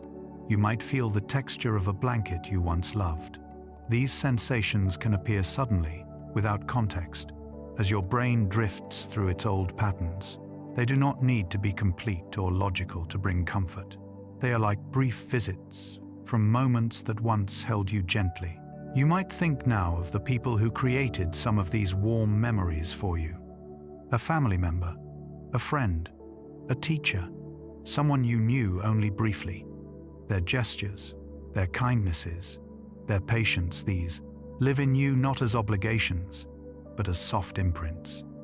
You carry these imprints forward in ways you may not even realize: how you speak kindly to others, how you offer comfort, how you remember to pause and breathe and let the world soften around you.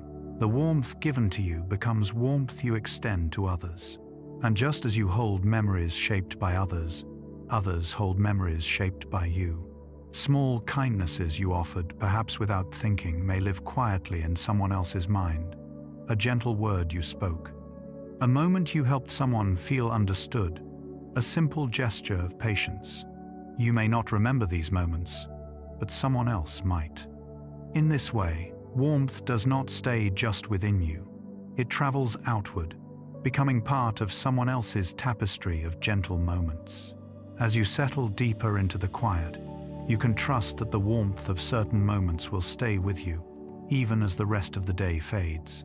You do not need to catalog them or hold them tightly. They live in you naturally, ready to rise when needed. They remind you that the world has held you softly before and can hold you softly again. Let these memories, or even the thought of them, settle around you like a soft blanket.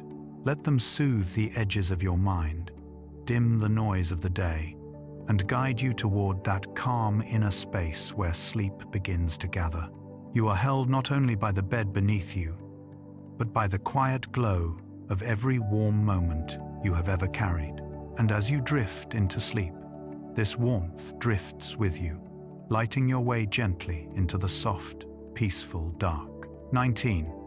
Imagination as a gentle mirror of who you are. As you lie here, feeling the soft weight of your body settling deeper into stillness, you might begin to sense how quietly your imagination reflects you. Not the version of you that you present to the world during the day, full of tasks and roles and responsibilities, but a quieter, more fluid you, the one who lingers beneath the noise, shaping visions and thoughts in ways that reveal your inner landscape. Imagination is more than a skill. It is a mirror, showing you gentle hints of who you are when the world is no longer demanding anything from you. During waking hours, your imagination often hides behind practical concerns. You use it to plan, to anticipate, to solve problems, to picture outcomes. These uses are valuable, but they are only one side of a much deeper ability. Here, in the soft quiet of night, when the edges of thought begin to blur, imagination becomes freer. It no longer needs to predict or protect. Instead, it becomes an unstructured expression of your inner world, revealing what feels comforting, what feels meaningful, and what your mind longs to explore when it is allowed to wander. Think of the places your imagination drifts toward when you are not guiding it. Perhaps it shows you quiet scenes, forests, beaches, warm rooms filled with soft light. Or perhaps it drifts toward memories you enjoy revisiting, even if only in fragments. Maybe it plays with shapes, sounds, or colors, forming little vignettes with no plot, no direction, no urgency. These tendencies tell you something about yourself. What brings you peace? What brings you curiosity? What brings you home? Even your idle daydreams carry clues. The stories you invent when you're bored, the scenarios you picture while waiting in a quiet space, the imagined conversations or gentle fantasies, they all reveal pieces of your emotional life.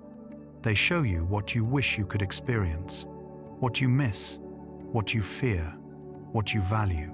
You may not always notice this reflection during the day, but at night, when the mind slows, the mirror becomes clearer in a soft, indirect way. Imagination also reflects your resilience. When something in life feels overwhelming, your mind often creates small escapes, not to deny reality, but to give you temporary relief. You might picture yourself in a peaceful place, or imagine a kind presence, or revisit a memory that brings comfort. These are not signs of weakness. They are signs of your ability to self-soothe, to seek beauty even in difficult times, to find inner pathways that help you cope. The gentle mirror of imagination also reveals your hopes. Sometimes in the smallest ways, you might imagine a future where you feel calm, or connected, or free. You might picture yourself achieving something, not necessarily a grand goal, but a simple state of being where you feel aligned and at ease. These imagined futures are not promises or demands. They are reflections of what you quietly desire. They show you what your heart leans toward when your mind relaxes. At night, especially as you drift toward sleep, imagination loosens its boundaries even further. You might see flashes of imagery that seem random faces, places, fragments of rooms. You might feel as though your mind is flipping through pages of an inner book, each page holding a small piece of your inner world. Even these fleeting images reflect you, because they are composed from your personal library of experience. They are stitched together from everything you have seen, heard, felt, or wondered about. You may also notice that your imagination is gentler at night than during the day. In daylight, imagination often contends with anxiety, used to construct scenarios meant to foresee problems. But at night, especially in the moments before sleep, imagination often becomes kinder. like a soft glow instead of a harsh lamp. It paints landscapes instead of warnings. It offers soothing alternatives instead of catastrophic predictions.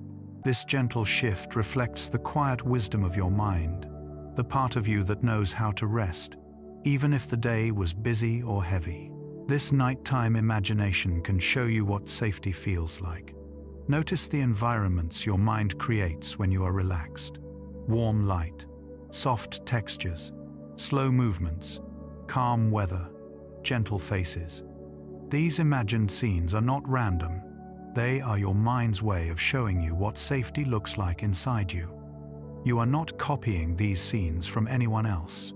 They are constructed from your own emotional vocabulary.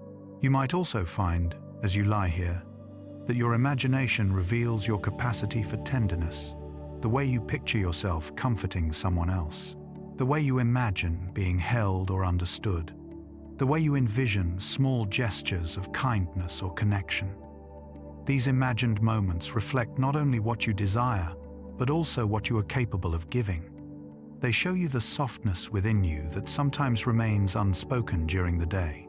Even the stories you invent in your mind have emotional fingerprints. When imagination forms a scenario where someone understands you or listens to you, it reflects your longing to be seen.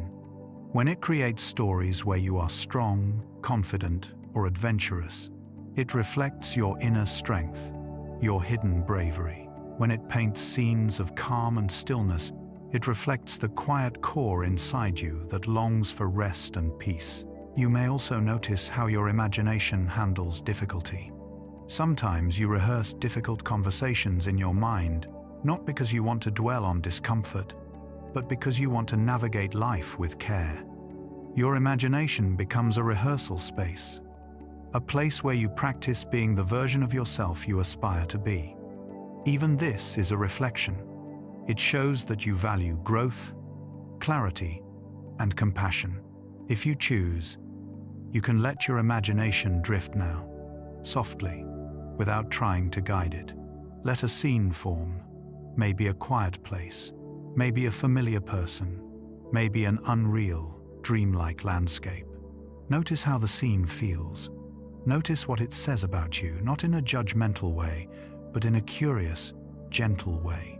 This is the mirror at work, reflecting your inner atmosphere. As your breath continues its slow rhythm, you might imagine yourself walking through a calm, imagined place. Feel the softness of the air.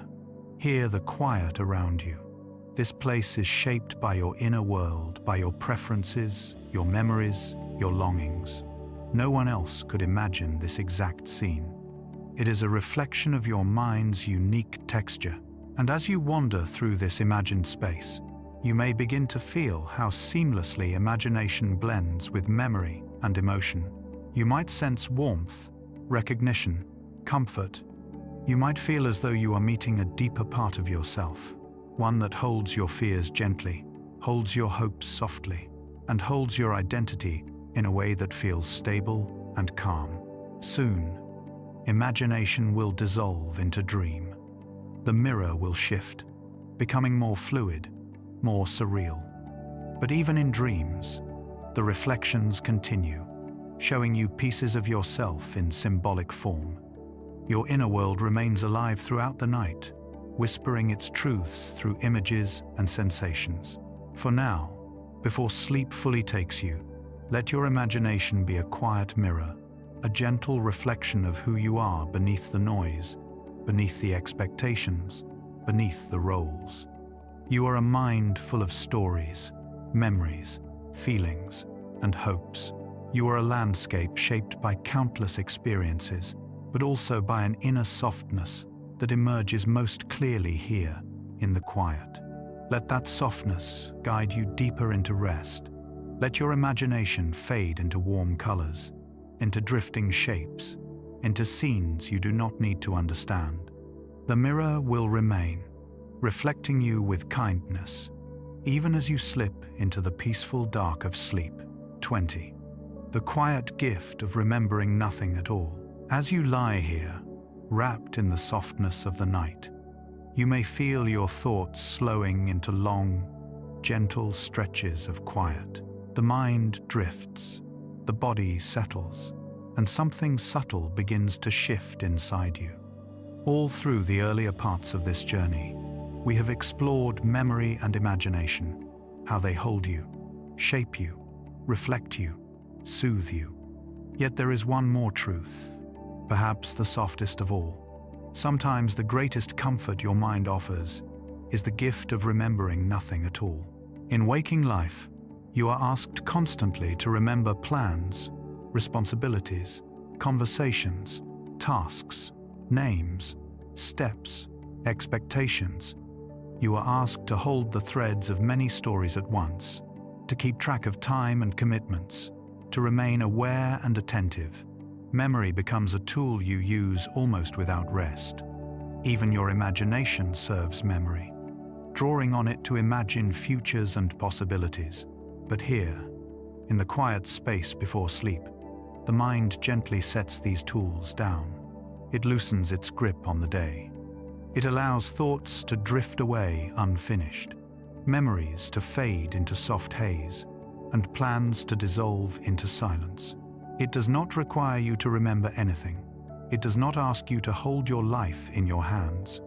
Instead, it invites you into a state where forgetting becomes a form of rest, not a failure, not a loss, but a necessary kindness. This forgetting begins softly. A detail from earlier today slips out of reach. A sentence you were forming dissolves before you finish it. A mental list fades into silence. This is the mind's natural way of preparing you for sleep, smoothing the rough edges of your awareness, dimming the lights in the inner room. You do not need to chase the fading thoughts. They are meant to slip away. As you drift deeper, the forgetting becomes more complete. You stop remembering what time it is. You stop remembering what you planned for tomorrow. Your sense of physical space becomes less precise. Even your sense of self loosens, like a scarf slipping from your shoulders. You become softer at the edges, less tethered to the weight of the day, more open to the gentle darkness that surrounds you. This state, this quiet unknowing, is not emptiness. It is spaciousness. It is the mind clearing a field so that rest can take root. It is the quiet between notes in a song, the dark space between stars, the pause before a breath. It is where the mind goes to heal itself, to reorganize gently, to release what does not need to be held any longer. Even the deepest parts of your brain participate, shutting down their usual chatter so that sleep can wash through you like a warm tide. You may find comfort in knowing that forgetting is not the opposite of remembering. It is part of the same cycle. The mind must let go in order to hold again. Each night, you drift into a state where thoughts unravel, memories loosen their grip, and consciousness dissolves into something softer than thought, a drifting awareness that does not cling to anything. This gentle loosening is what allows sleep to arrive. Think of it this way. Your mind, after a long day, becomes like a room filled with scattered objects, thoughts, responsibilities, bits of conversation, emotions that cling. Forgetting is the process of turning the lights low, drawing the curtains, and allowing the room to settle until only the faintest outlines remain. You do not need to reorganize everything before sleep.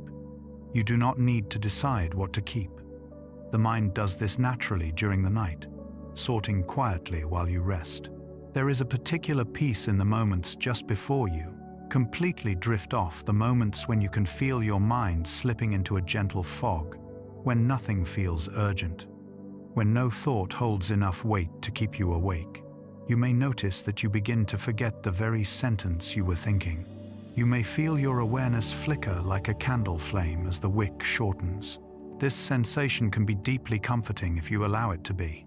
Sometimes people fear this fading, thinking they must hold on to thoughts or remain alert. But letting go is not a disappearance, it is a return to something deeply natural. Children fall asleep this way, with thoughts drifting like leaves. Animals curl into sleep without hesitation, allowing the mind to dim. Your brain is wired to slip into this quiet unknowing. It is safe. It is healing. It is ancient. As you drift further, your thoughts may become shapes rather than words, colors rather than ideas, sensations rather than stories. Even these will begin to dissolve. Soon there will be no need to remember anything. Not the day, not the world, not yourself as you experience yourself during waking hours. In that state, your mind is finally able to rest deeply, processing emotions, repairing neural connections, strengthening what needs to stay, and letting go of what has become unnecessary or heavy. When you wake tomorrow, you may find that many of the thoughts that kept you turning in bed tonight have disappeared. Some will have resolved themselves quietly. Others will no longer feel urgent. A few may return in softer form, easier to approach. This is the gift of remembering nothing at all. For a time, your mind has done its work without your effort, clearing, sorting, healing in the background. Letting go into this quiet forgetting is an act of trust. Trust that the world can pause without you. Trust that your mind knows how to rest, even when you are not guiding it. Trust that the deepest parts of you will remain intact, even as your conscious thoughts dissolve. You do not disappear in sleep, you simply return to a gentler state, one where the constant weight of awareness can finally be set down. If you want, you can imagine your memories as small boats drifting on a wide, calm sea. One by one, they move away from the shore of your awareness, carried by a soft current. They are not lost. They are simply waiting in a peaceful cove, far enough away that they no longer tug at your mind. The sea grows quieter, the horizon softens, the sky above becomes darker and more soothing. Or imagine your mind as a chalkboard gently wiped clean, not erased violently, but softly brushed until only faint traces remain. Enough to rebuild from in the morning, but not enough to keep you awake now. This clearing makes space for dreams, for repair, for the deep, wordless rest that your body and mind need. As your breath continues its slow, rhythmic flow, you can let the final remnants of the day slip away. Let the thoughts go unanswered. Let the questions go unfinished. Let the memories go unheld. You are entering a place where nothing must be remembered, where rest is built on release, not on effort. Soon, you will cross the threshold where awareness dissolves entirely. You will forget the room you are in. You will forget your position in the bed. You will forget the difference between the inner and outer world. And this forgetting will feel like floating, like sinking, like being wrapped in a soft, dark blanket made of quiet. This is the final gift of the mind, the ability to let go completely, to rest in a place where you remember nothing at all, and to emerge renewed when morning comes. Let yourself drift toward that state now, guided by the calm rhythm of your breath, held by the darkness, soothed by the gentle unwinding of thought.